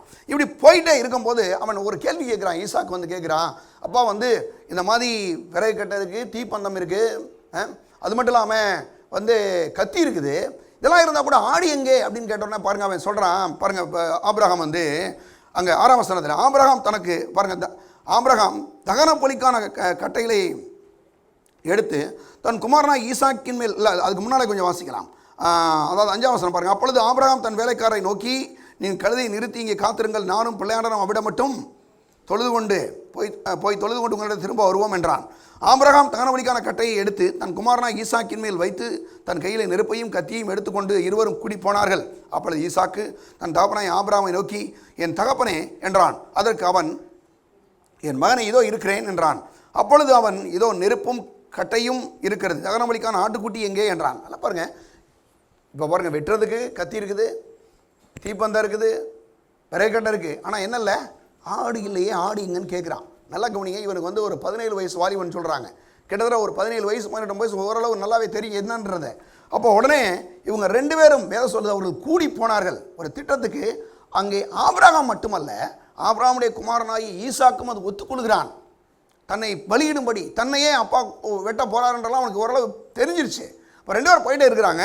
போகும்போது அங்கே பாருங்கள், அப்படியே போயிட்டே இருக்கிறாங்க. பாருங்கள் 8ஆம் வசனத்தில், அதற்கு ஆபிரகாம், என் மகனே அங்கே சொல்கிறான். 7ஆம் வசனத்திலேயே, அப்படி ஈசாக்கு தன் தகப்பனாய் ஆபிரகாமை நோக்கி, என் தகப்பனே என்றான். அதற்கு அவன் சொல்கிறான். அவன் சொல்லிட்டு சொல்லும்போது, அந்த தகன பலிக்கான ஆட்டுக்குட்டி எங்கே என்றான். அதற்கு ஆபிரகாம், என் மகனே, தேவன் தமக்கு தகன பலிக்கான ஆட்டுக்குட்டியை பார்த்து கொள்ளுவார் என்றான். அப்புறம் இருவரும் கூடி போனார்கள். என்ன சொல்கிறாரு அப்படின்னா, தகன பலிக்கான ஆட்டுக்குட்டியை யார் பார்த்துக்குவா? அவர் பார்த்துக்குவார், ஆண்டவர் பார்த்துக்குவார் அப்படின்னு சொன்னோன்னே இவங்க திரும்பியும் அதை விட்டு இவன் வந்து கொஞ்சம் கூட அவன் பின்மாறலை. அவன் திரும்பியும் அந்த அப்பா கூட சேர்ந்தே போகிறான். அப்போ ஒரு தேவ திட்டத்துக்கு அவன் 2 பேரும் ஒத்து போகிறாங்க, போயிட்டே இருக்கிறாங்க. போகும்போது இங்கே பார்த்தீங்கன்னா 9ஆம் வசனத்தில், தேவன் அவனுக்கு சொல்லியிருந்த இடத்துக்கு வந்தார்கள்.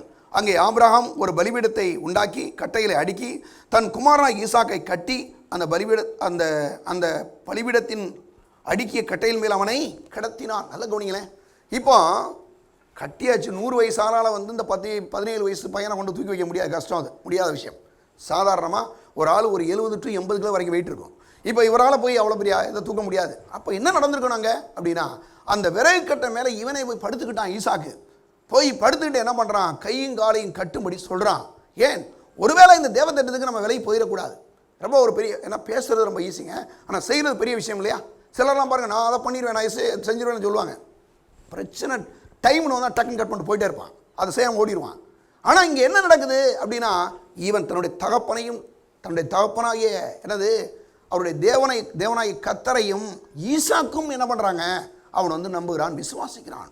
பாருங்கள், கொண்டு போகிறாங்க. போய் அங்கே போய் பாருங்கள் வந்து 10ஆம் வசனத்தில், பின்பு ஆபிரகாம் தன் குமாரனை வெட்டும்படி தன் கையை நீட்டி கத்தி எடுத்தான். கத்தி எடுக்கிறான். கத்தி நல்ல பெரிய கத்தியாக வச்சுருந்துருப்பான்னு நினைக்கிறேன்.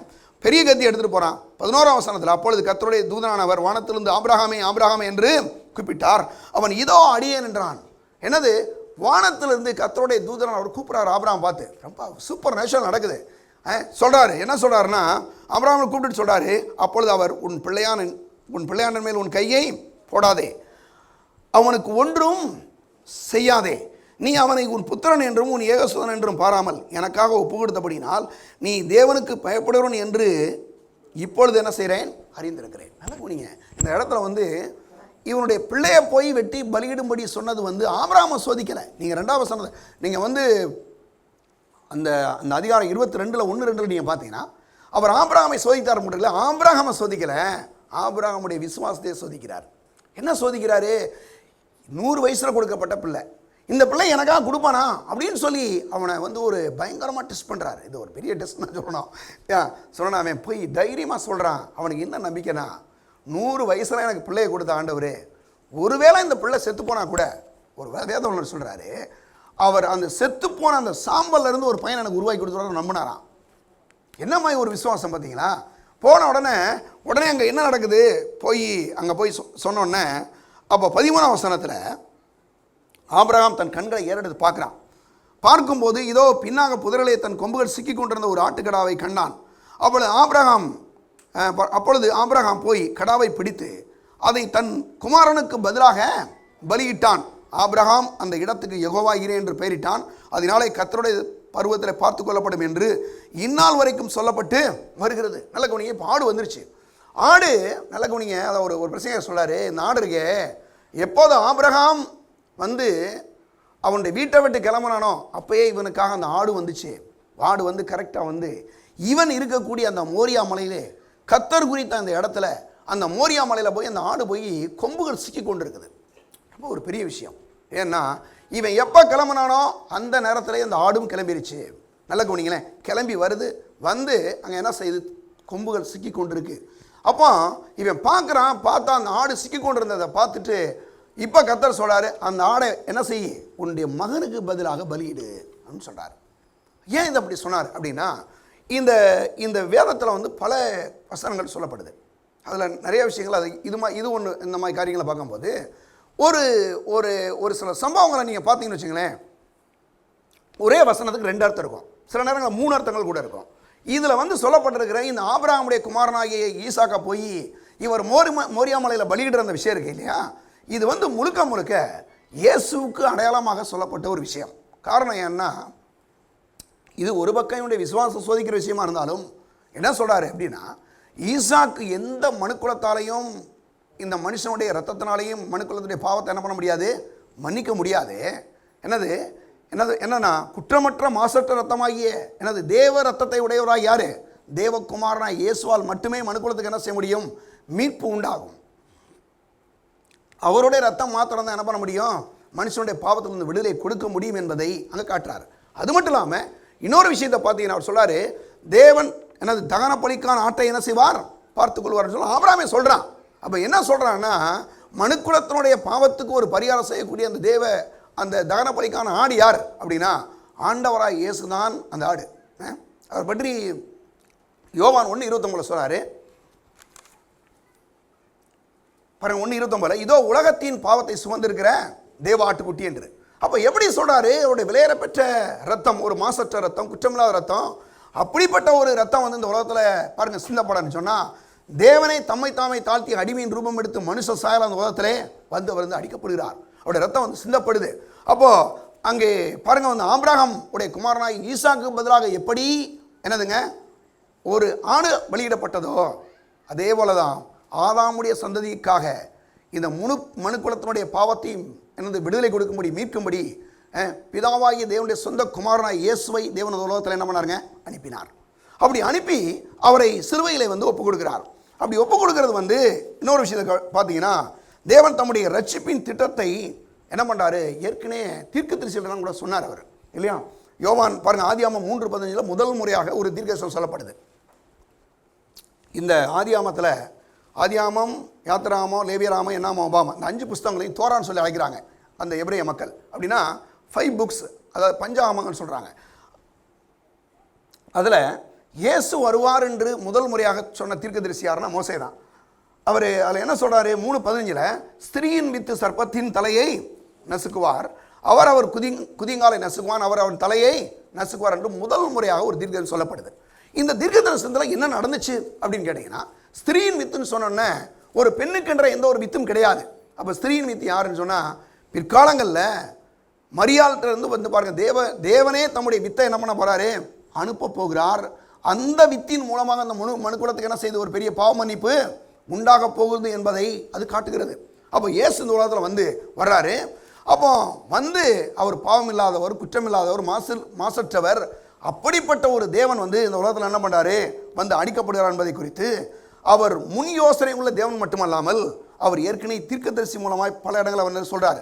பாருங்க, சங்கீதம் 22:1 கூட சொல்றாரு, அவருடைய சிலுவையை பற்றி சொல்றாரு, என் தேவனே என் தேவனே ஏன் என்னை கைவிட்டீர் என்று அவர் சொல்லுகிறத பார்க்குறோம். ஏன் அப்படி சொல்றாரு அப்படின்னா, அவர் சிலுவையிலே மரிக்க போறதை கிட்டத்தட்ட இயேசுவருக்கு 1000 வருஷத்துக்கு முன்னாலே சொல்றான். பாருங்க, யாருன்னா தாவீது சொல்றான். ஏன்னா அந்த இயேசுடைய மரணத்தை குறித்து தீர்க்கதரிசி எல்லாருமே சொல்றாங்க. ஏசாயா 53 சொல்றாரு. ஏசாயா 53 எடுங்க. 53 3-5 வரைக்கும் வசனங்களை பார்க்கும்போது, அவர் அசட்டை பண்ணப்பட்டவரும் மனுஷரால் புறக்கணிக்கப்பட்டவரும் துக்கம் நிறைந்தவரும் பாடுகள் அனுபவித்தவருமாய் இருந்தார். அவரை விட்டு நம்முடைய முகங்களை மறைத்து கொண்டோம். அவர் அசட்டை பண்ணப்பட்டிருந்தார், அவரை எண்ணாமற் போனோம். மெய்யாவே அவர் நம்முடைய பாடுகளை ஏற்றுக்கொண்டு நம்முடைய துக்கங்களை சுமந்தார். நாமோ அவர் தேவனால் அடிபட்டு வாதிக்கப்பட்டு சிறுமைப்பட்டவர் என்று எண்ணினோம். நம்முடைய மீறுதல் நிமித்தம் அவர் காயப்பட்டு நம்முடைய அக்கிரமத்தை அவர் நொறுக்கப்பட்டார். நமக்கு சமானத்தை உண்டு பண்ணும் ஆக்கினை அவர் மேல் வந்து ஒரு தழும்புகளாலே குணமாகிறோம் என்று சொல்லி இங்கே ஏசாயாவும் அவருடைய மரணத்தை குறித்து அறிவிக்கும் போது சொல்றாரு என்னன்னா, அதாவது அவர் நம்முடைய மீறல் நிமித்தம் என்ன சிலுவையிலே அடிக்கப்பட்டார், நம்முடைய அக்கிரமங்கள் நிமித்தம் அவர் நொறுக்கப்பட்டார், நமக்கு சமானத்தை உண்டு பண்ணும் ஆக்கினை யார் மீது வந்ததா? இயேசுவின் மீது வந்தது. ஏன் வந்துச்சு? அவர் மேலே வந்தால் தான் மனுக்குலத்துக்கு மீட்பு என்ன செய்ய உண்டாகும். அப்போ அவர் அப்படியாக தீர்க்கதரிசியிலும் சொல்கிறாங்க. அது மட்டும் இல்லாமல் பாருங்கள், அவர் தேவன் வந்து எப்படிப்பட்ட இந்த மக்களுக்காக அவர் மரித்தார்னு சொன்னால், நம்ம ஏற்கனவே பார்த்தோம். என்னது, எல்லாரும் பலனற்றவர்கள் அக்கிரமக்காரர்களாக இருந்தோம். பாருங்கள், அது மட்டும் இல்லாமல் பாவம் செய்து தேவ மகிமையற்றவர்களாக இருந்தோம். அப்படிப்பட்ட மக்களுக்காக இயேசு இந்த உலகத்தில் வந்து சிலுவையில் வந்து என்ன பண்ணுறாங்க, அடிக்கப்படுகிறார். ஏன் அடிக்கப்படணும் அப்படின்னா, அவருடைய ரத்தம் சிந்தது இல்லாமல் பாவம் மன்னிப்பு என்ன செய்யாதுங்க, உண்டாகாது. அப்போ மனுக்குலத்துக்கு பாவம் மன்னிப்பிலிருந்து ஒரு பெரிய விடுதலை கொடுத்து, அந்த பாவம் மன்னிப்பின் மூலமாக மனுக்குலம் இழந்து போன எல்லா விதமான நன்மைகளையும் மீண்டும் மனுக்குலத்துக்கு கொடுப்பதான் ஆண்டவருடைய தெய்வீகமான அன்பை அவர் என்ன பண்ணுறாருங்க, என்ன செய்கிறாங்க, வெளி காட்டுகிறார். ஏன்னா வேதம் சொல்லுது, நாம் பாவிகளாக இருக்கையில் கிறிஸ்து நமக்காக மரித்ததினாலே தேவன் நம்மேல் வைத்த தமது அன்பை விளங்க பண்ணுகிறார். அவருடைய அன்பு எங்கே விளங்குச்சுன்னா, சிலுவையிலே அவருடைய அன்பை நான் பார்க்க முடியுது. பேச்சுனால கிடையாது. இன்றைக்கி பார்த்தீங்கன்னா சிலர் அன்பாக இருக்கேன் அப்படி இருக்கேன் அப்படின்னா சொல்லுவாங்க, ஆனால் செயல்படுத்த முடியாது. ஆனால் பாருங்கள், சொல்லப்பட்டிருக்கு, அவர் எப்படி இருக்காரா, அவர் அன்பாகவே இருக்கிறார் என்பதை எங்கே பார்க்க முடியுது? சிலுவையிலே பார்க்க முடியுது. தேவன் வந்து அக்கிரமக்காரனுக்காக, ஒரு பலனற்றவனுக்காக, தேவ மகிமையற்று போன மனுஷனுக்காக, கைவிடப்பட்ட மனுஷனுக்காக இயேசு நம்மால் சிலுவையிலே அடிக்கப்படுகிறார். அப்படி அடிக்கப்படும் போது அவர் சில காரியங்களை செய்கிறார். அடிக்கப்படும் போது அவர் என்ன பண்ணார், அவர் நமக்கு பாருங்க, அநேகர் என்ன சொல்கிறாங்க, இந்த சிலுவையின் மூலமாக அவருடைய பாடுகள் வந்து எல்லாத்தையும் அவர் சிலுவையில் அடிக்கப்பட்டார், அன்பை மட்டும் விளங்க பண்ணார் அப்படின்னு சொல்கிறாங்க.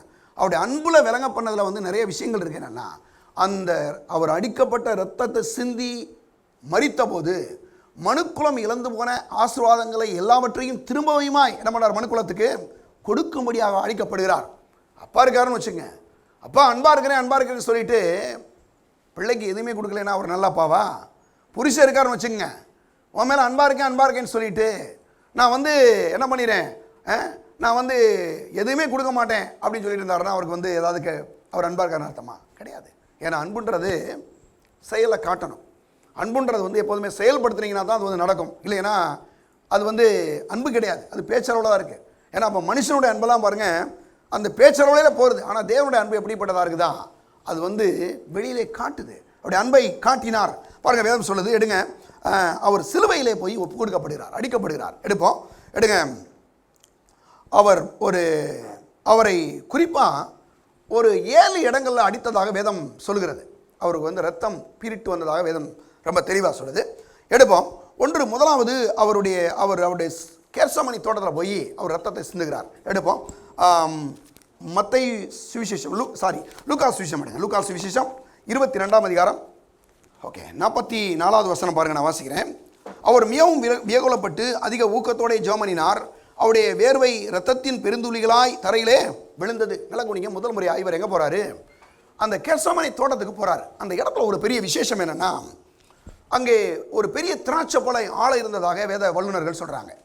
ஏன் இவர் அந்த இடத்துக்கு போனோம் அப்படின்னு சொன்னால், அந்த திராட்சை பழம் எப்படி பிழியப்பட்டு, இன்றைக்கி பாருங்கள், நம்ம ஊரில் இன்றைக்கி திராட்சை பழ ஜூஸ் எடுக்கிறதுக்கு நிறைய இப்போ வந்துருச்சு இல்லையா. இன்றைக்கி நம்ம மிக்ஸியெல்லாம் வச்சுருக்காங்க, நிறைய ரொம்ப விதவிதமாக பண்ணுறாங்க. ஆனால் அந்த நாட்களில் திராட்சை பழத்தை நீங்கள் வந்து எடுக்கணும் அப்படின்னு சொன்னால் ஒரு பெரிய தொட்டியில் போட்டுருவாங்களாம். 100கணக்கான கிலோ உள்ளே போட்டுட்டு அதில் ஒருத்தர் என்ன பண்ணுவாராம், உள்ளே இறங்கி மிதிப்பாராம். அவர் மிதிக்க மிதிக்க என்ன பண்ணுமா, அந்த சைடில் ஒரு ஓட்டமாக இருக்கும், அது வழியாக அந்த பாருங்கள் அந்த திராட்சை ஜூஸ் வந்து வெளியில் போகுமா பாருங்கள். அந்த இடத்துல ஒரு பெரிய திராட்சை ஆலை இருந்ததாக சொல்லப்படுது. அது மட்டும் இல்லாமல் அவர் போட்டிருக்கக்கூடிய ட்ரெஸ்ஸு முழுவதுமே ஒரு இரத்த கலரில் மாறிடுமா. ஏன்னா அந்த அதாவது அந்த திராட்சை பழத்தை மிதிக்க மிதிக்க அந்த இதெல்லாம் வந்ததுனால அந்த சாறு வந்து ஒட்டினதுனால பூரா அப்படியே ஆயிருமா. ஆண்டவராக இயேசு அந்த இடத்துல போய் என்ன பண்ணுறாரு, கேசமணி தோட்டத்தில் போய் அங்கே போய் ஜெபம் பண்ணுறாரு. ஜெபம் பண்ண உடனே பார்த்தீங்கன்னா அவருடைய இரத்தமெல்லாம் வேர்வை நாளங்கள் வழியாக அப்படி பீரிட்டு வருது. இப்போ வேர்வை நமக்கெல்லாம் வருது, அதில் வந்து இவருக்கு ரத்தம் வந்துருதுன்னு வச்சுங்க. ரத்தம் வந்துச்சுன்னா எப்படி இருக்கும், அப்படியே அப்படியே சொட்டு சொட்டா அவர் ஜெபம் பண்ண இடம் முழுவதும் அப்படி ரத்தமாக கொட்டி கிடக்கு. என்ன விஷயங்க அப்படின்னா, அதாவது ஒரு மனுஷனுக்கு அதிகமான ஒரு பாரம், அதாவது வந்து ப்ரெஷர் ஓவர் ஆகுது. இன்னைக்கு பாருங்க, நம்ம பேருக்கு ப்ரெஷர் ஓவர் ஆகி மண்டையில் போய் இதாகி பாருங்க, என்னது ரத்த குழாய்கள் வெடிச்சிருது. அவ்வளோதான், ரொம்ப ப்ராப்ளம் ஆகிடுது இல்லையா. ப்ரெஷருக்கு அவ்வளோ பயங்கரம் இருக்குது. ஆனால் ஆண்டவர் வந்து இது ஒரு மனுஷனுடைய ப்ரெஷர். அதனால தான் பாருங்க, கொஞ்சம் அந்த பிபி இருக்கிற ஆள்லாம் கொஞ்சம் கவனமாக பேச சொல்கிறாங்க இல்லையா. ஏன்னா அவங்கள்ட்ட வந்து கொஞ்சம் ஒரு மாதிரி எமோஷனல் ஆகிட்டாங்கன்னா டக்குன்னு ரொம்ப ரேஸ் ஆகிடும். 120 இருக்குன்னா அது பாருங்கள், அது 150 90 கூட ஓடிடும், அந்த மாதிரி போகும் பாருங்கள். ஆனால் ஒரு மனுஷனுடைய அந்த என்னது அந்த பாரமே அந்த அளவுக்கு இருக்குன்னு சொன்னால், சர்வலோகத்தின் மக்களுடைய ஒரு பாரம், கவலைகளும் துக்கங்களும் பலவிதமான பயங்களும் கவலைகளும் இயேசு மீது சுமத்தப்படுது. அப்போ சுமத்தப்பட்ட உடனே அவர் என்ன பண்ணுறாரு, ரொம்ப ப்ரெஷர் ஆகிறாரு. ப்ரெஷர் ஆகி அவருடைய சரீரத்தில் இருக்கக்கூடிய அந்த வேர்வை நாளங்களில் அப்படி ரத்தம் வந்து வருது. ரத்தம் அப்படி கொட்டி அந்த அவர் ஜெபம் பண்ணுற இடத்துல அப்படியே ஃபுல்லாக முழுசும் ரத்தமாக இருக்குது. அப்போ என்ன சொல்கிறாங்கன்னா, ஒரு ஆளுக்கு வந்து சில நேரங்களில் ப்ரெஷர் ஓவர் ஆயிடுச்சுன்னா, பயம் அதிகமாகிடுச்சுன்னு சொன்னால் பயந்தில் செத்துருவாங்களாம் சிலர். ஒருத்தர் சொல்கிறாரு, ரஷ்யாவில் வந்து அதாவது மரண தண்டனை வேறு விதமாக கொடுக்குறாங்களாம். நம்ம ஊரில் ஒரு மாதிரி கொடுக்குறாங்க, ரஷ்யாவில் வேறு மாதிரி கொடுக்குறாங்க. அவங்க என்ன சொல்கிறாங்க, இந்த அதாவது மின்சாரத்திலே நாற்காலி அதில் போய் ஒரு ஆளை உட்கார வச்சுருவாங்க. உட்கார வச்சுட்டு இப்போது அவருக்கு தண்டனை பண்ணால் உடனே ஆன் பண்ணால் அந்த சேரில் உட்காந்து வந்தாலும் செத்து போயிடுவார். அந்த மாதிரி சில நேரங்களில் என்ன ஆயிருமா பாருங்கள், நாளைக்கு உங்களுக்கு மரண தண்டனை கொடுக்க போகிறாங்கன்னு சொன்னால் சிறைக்குள்ளே சிலர் செத்துருவானா. என்னையா விஷயம் அப்படின்னு கேட்டால், இதை மருத்துவர்கள் என்ன சொல்கிறாங்க, மருத்துவ வல்லுநர்லாம் என்ன சொல்கிறாங்கன்னா, ஒரு ஆளுக்கு அதிகமான ப்ரெஷர் ஆகுது, ரொம்ப பயம் வருது, ஒரு மாதிரி கவலை அதிகமாகுதுன்னா அவனை யாருமே எதுவுமே செய்ய வேண்டியது, அங்கனுக்குள்ளே அப்படியே செத்துருவானா. ஏன்னா அந்த ப்ரெஷருடைய வேலை அவ்வளோ வேலை செஞ்சிடும். பயம் கவலைகள் ஒரு மாதிரி இப்படியெல்லாம் இருந்துச்சுன்னா அப்படியே செத்துருவானா பாருங்க. இயேசு என்ன பண்ணாராம், சர்வலோகத்தின் அந்த பாவ பாரங்களையும் அந்த வியாதிகள் பாருங்கள், எல்லா விதமான அந்த கவலைகளையும் துக்கங்களையும் எல்லா விதமான பயங்களையும் என்ன பண்ணாராம், இயேசு ஏற்றுக்கொண்டபடினாலே அவருடைய வேர்வை நாளங்கள் வழியாக ரத்தம் அப்படி பீறிட்டு போகுது வெளியில். அந்த இடத்துல ஒரு ஜெபம் பண்ணுறாரு, சொல்கிறாரு, என் தேவனே பாருங்க சொல்கிறாரு, உமக்கு சித்தமானால் என்ன செய்யும், என் இந்த பாத்திரம் நீங்கும்படி எனக்கு என்ன செய்யும் செய்யும் சொல்கிறாரு.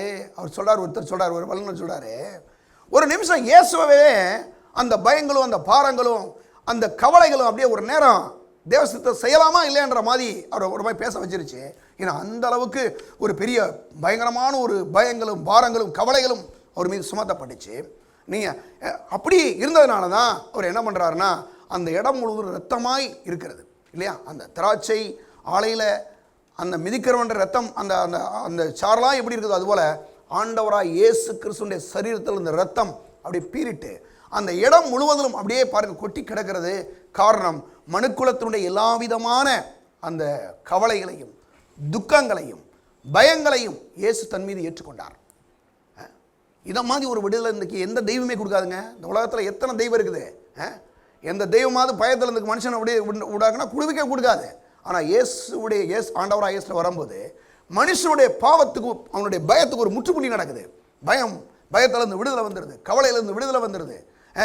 ஒரு மாதிரி ஏன் இதெல்லாம் வருதுன்னா, இவர் நம்முடைய சார்பாக நம்முடைய கவலைகளையும் நம்முடைய பயங்களையும் நம்முடைய துக்கங்களை இயேசு என்ன பண்ணார், அவர் சுமந்தார். பாருங்க, அங்கே அவருடைய ரத்தம் சிந்தப்படுகிறது அந்த கேசமணி தொடர். ரெண்டாவது, அவருடைய சிரசிலே அவருடைய தலையிலே ரத்தம் சிந்தப்பட்டதாக வேதம் சொல்லுது. எடுங்க மத்தேயு 27ஆம் அதிகாரம் 28ஆம் வசனத்திலிருந்து பாருங்க, நான் வாசிக்கிறேன். அவர் வஸ்திரங்களை கலற்றி சிவப்பான மேலங்கி அவருக்கு உடுத்தி முள்ளுகளால் ஒரு முடியை பின்னி அவர் சிரசின் மேல் வைத்து அவர் வலது கையிலே ஒரு கோலை கொடுத்து அவர் முன்பாக முழங்கால் படியிட்டு யூதருடைய ராஜாவை வாழ்க என்று அவரை பரியாசம் பண்ணி அவர் மேல் துப்பி அந்த கோலை எடுத்து அவரை சிரசிலே அடித்தார்கள். நல்ல கவனிங்க, இயேசுனுடைய தலை பகுதியிலே ஒரு முள்முடி சுமத்தப்படுது. இந்த முள்முடி சாதாரண ஒரு விஷயம் கிடையாது. இன்றைக்கி நம்ம ஊரில் இருக்கக்கூடிய இந்த முள்ளு மயிலாம் கிடையாது. அவங்க ஊரில் அந்த நாட்டில் ஒரு கிடைக்கக்கூடிய ஒரு முள். அந்த முள் கிட்டத்தட்ட 3 to 4 அங்குலம் நீளம் இருக்குன்னு சொல்கிறாங்க. இந்த முள்ளுனால் ஒரு முடியை பின்னி அதை தலையில் வச்சு அந்த ரோம போர்சவன் என்ன பண்ணுறான், ஒரு பெரிய கோலை வைத்து அடிக்கிறான். அப்படி அடிக்கும்போது சில வல்லுநர்கள், வேத வல்லுநர் சொல்கிறாங்க, அடித்ததுனால அந்த மண்டையோட ஓட்டை உள்ளே போய் மூளையவே தொட்டுருச்சு அந்த முள். அங்கேருந்து ரத்தம் கொட்டுகிறது. ஏன் கொட்டுது அப்படின்னா, ஏன் இவ்வளோ பெரிய ஒரு பாடை வந்து கொடுக்குறீங்க, டக்குன்னு தூக்கில் போட்டுடலாமே. ஏன் வந்து இன்றைக்கி வந்து போய் ஒருவேளை மின்சார நாட்களில் பண்ணுற மாதிரியோ இல்லை ஒருத்தர் ஒரு மாதிரி பண்ணுறோமா, ஏன் வந்து இது இந்த மாதிரி நடந்துச்சு? இந்த சிலுவை மரணன்றது வந்து இது இயேசுக்கு முன்னால் ஒரு 100 வருஷத்துக்கு முன்னால் வந்த ஒரு இது சம்பவம் தான். அதுக்கு முன்னால் ஒரு ராஜ்யம் ஆட்சி செய்யுது.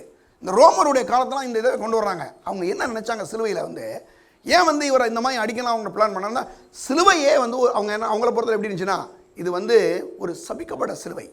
அது மட்டும் இல்லாமல் அவங்க என்ன நம்பினாங்கன்னா, அதாவது இந்த பூமி வந்து ஒரு பரிசுத்தமான பூமி, இந்த பூமியில் வந்து ஒரு பாவி வந்து செத்துறக்கூடாது, அதனால் வந்து அவன் உயிர் போகும்போது இந்த இந்த பூமியில் போயிடக்கூடாது அப்படின்னு சொல்லிட்டு அந்த சிலுவை மரணம் தான் முதல் முறையாக இவங்க ரோமரெல்லாம் கொண்டு வர்றாங்க. அப்போ என்ன பண்ணுறாரு, அந்த சிலுவை மரத்தில் போய் இவர் அடிக்கப்படுறதுக்கு முன்னாலேயே ரோம பிளாத்தோட இடத்துக்கு போகிறார், கொண்டு போகிறாங்க. கொண்டு போய் அவரை என்ன பண்ணுறாங்க, அவரை வந்து விசாரிக்கும் போது அவன் பாருங்கள் என்ன பண்ணுறான், அவரை விசாரிச்சுட்டு சிலுவைக்கு ஒப்பு கொடுக்குறான். அவன் சொல்கிறான் பாருங்கள், அந்த அங்கே இருக்கக்கூடிய ஆளாம் சொல்கிறான், இவர் யூதருடைய ராஜாவானால் என்ன செய்யட்டும், காப்பாற்றி கொள்ளலாம் சொல்கிறான். ஆனால் இயேசு என்ன பண்ணுறாரு, இயேசுவின் மீது அந்த ரோமர்கள் என்ன பண்ணுறாங்க, அந்த முல்லை பின்னி அடித்து அங்கே இருந்தவருடைய ரத்தம் தலையிலிருந்து கொட்டுகிறது. காரணம், மனுக்குலத்தினுடைய எல்லா விதமான பாரங்களையும் கவலைகளையும் பயங்களையும் நீக்கும்படியாக இயேசு. இன்னைக்கு அநேக நேரங்கள் மக்கள் சிந்தனையின் அடிப்படையில் நிறைய பாவம் பண்ணுறான். உட்காந்துக்கிட்டு இங்கே தான் உட்காந்துருப்பான், டக்குன்னு எங்கேயாவது ஒரு இடத்துல பாவம் செய்கிற மாதிரி ஒரு எண்ணம் வந்துடும். பார்த்துருக்கீங்களா நீங்கள்? ஏன் வருதுங்க அப்படின்னா, இப்படிப்பட்ட எல்லா விதமான பாவத்துக்கும் ஆண்டவராக இயேசு ஒரு பரிகாரத்தை உண்டாக்கினார். தவறான அந்த எண்ணங்கள், சிந்தனைகள், இதிலிருந்து மனுக்குலத்தை விடுதலை ஆக்கும்படி அவருடைய மூளையை போய் அந்த முள்ளுகள் போய் தொட்டு அடிக்கப்பட்டு அங்கேருந்து ரத்தம் கொட்டுகிறது. கொட்டி அங்கிருந்த ரத்தத்தை சிந்துகிறார். மூன்றாவதாக அவருடைய முதுகில் போய் அவரை அடிக்கிறாங்க என்று அங்கே அடிக்கிறத பார்க்குறோம். எடுங்க, சங்கீதம் 129 அதிகாரம் 3ஆம் வசனம் பாருங்க, நான் வாசிக்கிறேன். உழுகிறவன் என் முதுகின் மேலே உழுது தங்கள் படைச்சால்களை நீளமாக்கினார்கள். உழுகிறவர்கள் எப்படி உழுவார்கள் உங்களுக்கு தெரியும் இல்லையா? நான் கூட ஒரு விவசாய குடும்பத்தில் தான் வந்திருக்கேன். உழும்போது என்ன பண்ணுவாங்கன்னா, அந்த இன்றைக்கெல்லாம் டிராக்டர் வச்சுருக்காங்க. என் அப்பா வந்து இந்த கலப்பெல்லாம் வச்சுருப்பாங்க, கலப்பை மாட்டு வண்டியெல்லாம் வச்சுருப்பாங்க. அதில் என்ன பண்ணுவாங்கன்னா, கொண்டு போய் ரொம்ப ஆழமாக விழுவாங்க. காலையில் எங்கள் ஊர் அந்த மதுரையெல்லாம் பார்த்தீங்கன்னா காலையில் 4 மணி, இங்கே எப்படி செய்கிறாங்கன்னு தெரியல, அந்த ஓட்டின இடத்துலேயே அந்த சாலை ஓட்டுவாங்க. அந்த இதை வந்து மாட்டை திரும்ப ஓட்டிகிட்டு போயிட்டு இருப்பாங்க, ஆழமாகிட்டே இருக்கும். அவர் சொல்கிறார், எப்படி மாய் வளர்க்குறாரு அப்படின்னா, அதாவது உழுகிறவர்கள் அங்கே சொல்ல பாருங்க, உழுகிறவர்கள் என் முதுகில் மேலே என்ன செய்தார்கள், உழுது தங்கள் படைச்சால்களை என்ன செய்யலாம், நீளமாக்கினார்கள். இயேசுவை சிலுவையில் அடிக்கும்போது இது ஏதோ ஒரு சின்ன ஒரு மாடு அடிக்கிற சாட்டை இருக்குது பாருங்கள்.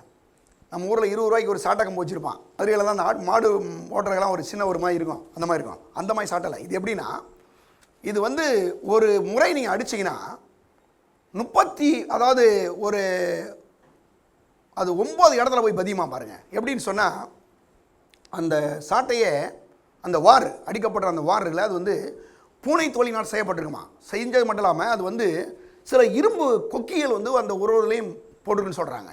அதில் வந்து 3 பிரிவுகள் இருக்கும். ஒரு முறை அடித்தா 9 இடத்துல பதியும். அது மாதிரி அவர் என்ன பண்ணாங்களாம் பாருங்கள், 39 முறை அடிக்க சொல்கிறாங்க. அடிக்கும்போது நீங்கள் சாதாரணமாக அப்படி நிற்க வச்சாலும் அடிக்கலை, அப்படி இல்லை, அந்த மாதிரி இல்லை. என்ன பண்ணிடுவாங்களாம் பாருங்கள், இந்த கைகாலெலாம் வந்து என்ன பண்ணிடுவாங்க, அப்படியே கையை கொண்டு போய் லாக் பண்ணிடுவாங்க.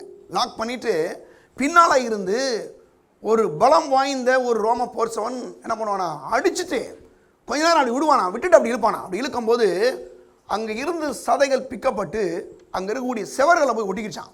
அதை வந்து ஜோசிபோல்ஸ்ன்னு சொல்லி ஒரு வரலாற்று ஆசிரியர் சொல்கிறாரு, அப்படியே பிக்கப்பட்ட உடனே அங்கேருந்து சதையெல்லாம் போய் அப்படி செவர்களை போய் ஒட்டிடுச்சு. அந்த மாதிரி பார்க்கும்போது இது வந்து ஒரு கரிக்கடமாய் இருந்துச்சு. ஏன்னா அந்த மாதிரி அவருடைய சரீரங்கள் பிக்கப்பட்டு அங்கே இருந்து அவர் என்ன பண்ணார், ரத்தத்தை சிந்தினார்.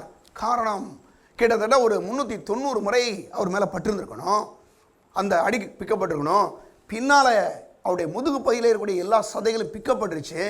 ஏன் இப்படிலாம் பிக்கப்பட்டுச்சு அப்படின்னு சொன்னால், வேதம் சொல்லுது, அவர் நம்முடைய மீறுதல் நிமித்தம் அவர் அடிக்கப்பட்டு நம்முடைய அக்கிரமங்கள் நிமித்தம் அவர் நொறுக்கப்பட்டார், நமக்கு சமானத்தை உண்டு பண்ணும் ஆக்கின அவர் மீது வந்தது.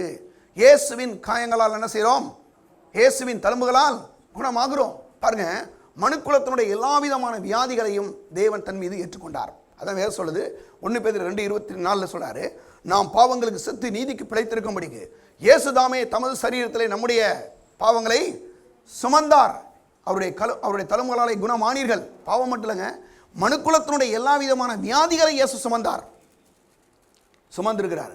அப்போ எல்லா விதமான வியாதிகளையும் சுமந்து தீர்க்கும்படி இயேசு என்ன பண்ணாருங்க, அவருடைய முதுகெல்லாம் பிக்கப்பட்டு அங்கிருந்து ரத்தம் ஓடுகிறது. அது மட்டும் இல்லாமல் இன்னும் பாருங்க, 4வது இன்னொரு இடத்துலையும் அவருடைய ரத்தம் கொட்டப்படுது. எடுங்க ஏசாயா 50ஆம் அதிகாரம், சீக்கிரம் எடுங்க, 6ஆம் வசனம் நான் வாசிக்கிறேன். அங்கே சொல்லப்பட்டிருக்கேன், அடிக்கிறவர்களுக்கு என் முதுகையும் தாடை மயிரை பிடுங்குறவர்களுக்கு என் தாடைகளையும் ஒப்பு கொடுத்தேன். பாருங்க, முதுகை பற்றியும் சொல்கிறாரு. 2வது தாடை மயிரை பிடிக்கிற யூதர்களை பொறுத்தளவு தாடி வச்சுருப்பாங்க, அவங்களுடைய இதே அப்படி தான் இருப்பாங்க.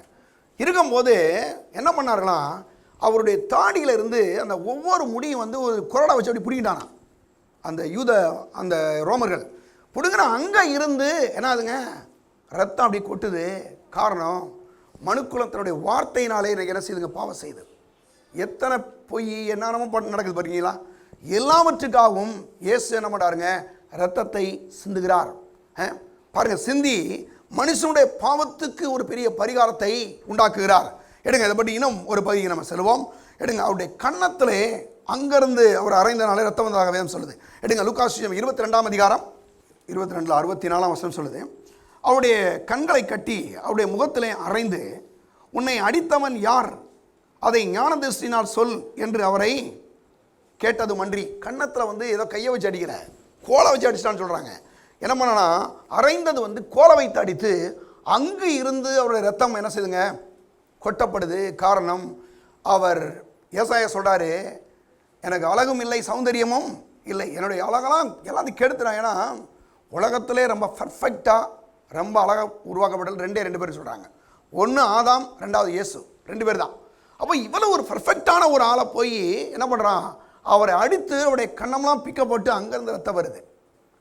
காரணம் என்ன, நம்முடைய எல்லா விதமான பாவங்களையும் சாபங்களையும் வியாதிகளையும் இயேசு தன்மையிலே சுமந்தார். அது மட்டும் இல்லாமல் அவருடைய கைகாலை அடிக்கிறாங்க. பாருங்க, சங்கீதம் 22ஆம் அதிகாரம் 16ஆம் வசனம் பாருங்க, நாய்கள் என்னை சூழ்ந்திருக்கிறது, பொல்லாதவர்களின் கூட்டம் என்னை வளைத்து கொண்டது, என் கைகளையும் என் கால்களையும் உருவ குத்தினார்கள். நல்ல கவனிங்க, கைகளையும் கால்களையும் அவர்கள் என்ன பண்ணாராம், இயேசுடைய கைகளையும் கால்களையும் நீங்கள் பார்த்துருப்பீங்க. உருவ குத்தினார்கள்னா ஆணி அடிக்கப்பட்ட மாதிரி நீங்கள் படம் பார்த்துருப்பீங்க.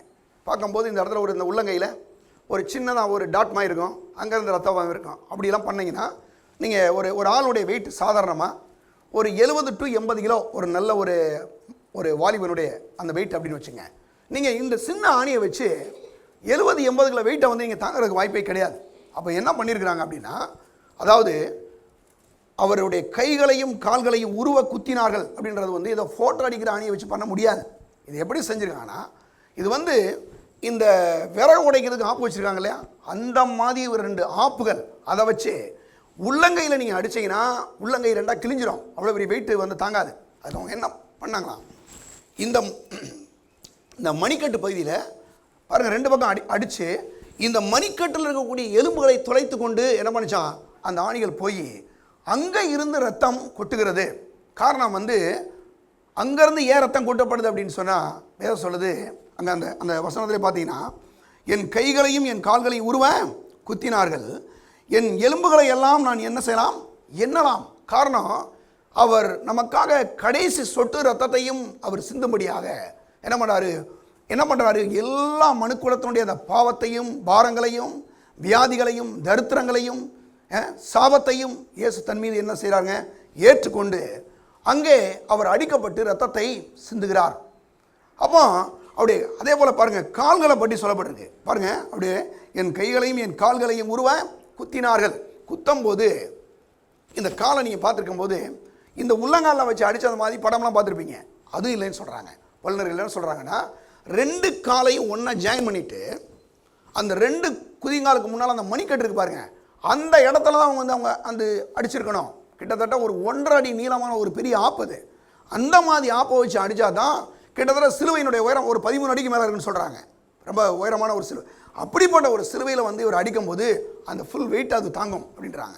அப்போ அந்த மாதிரி இயேசுடைய 2 கால்களையும் வைத்து என்ன பண்ணுறாங்க, அடிக்கிறார்கள்.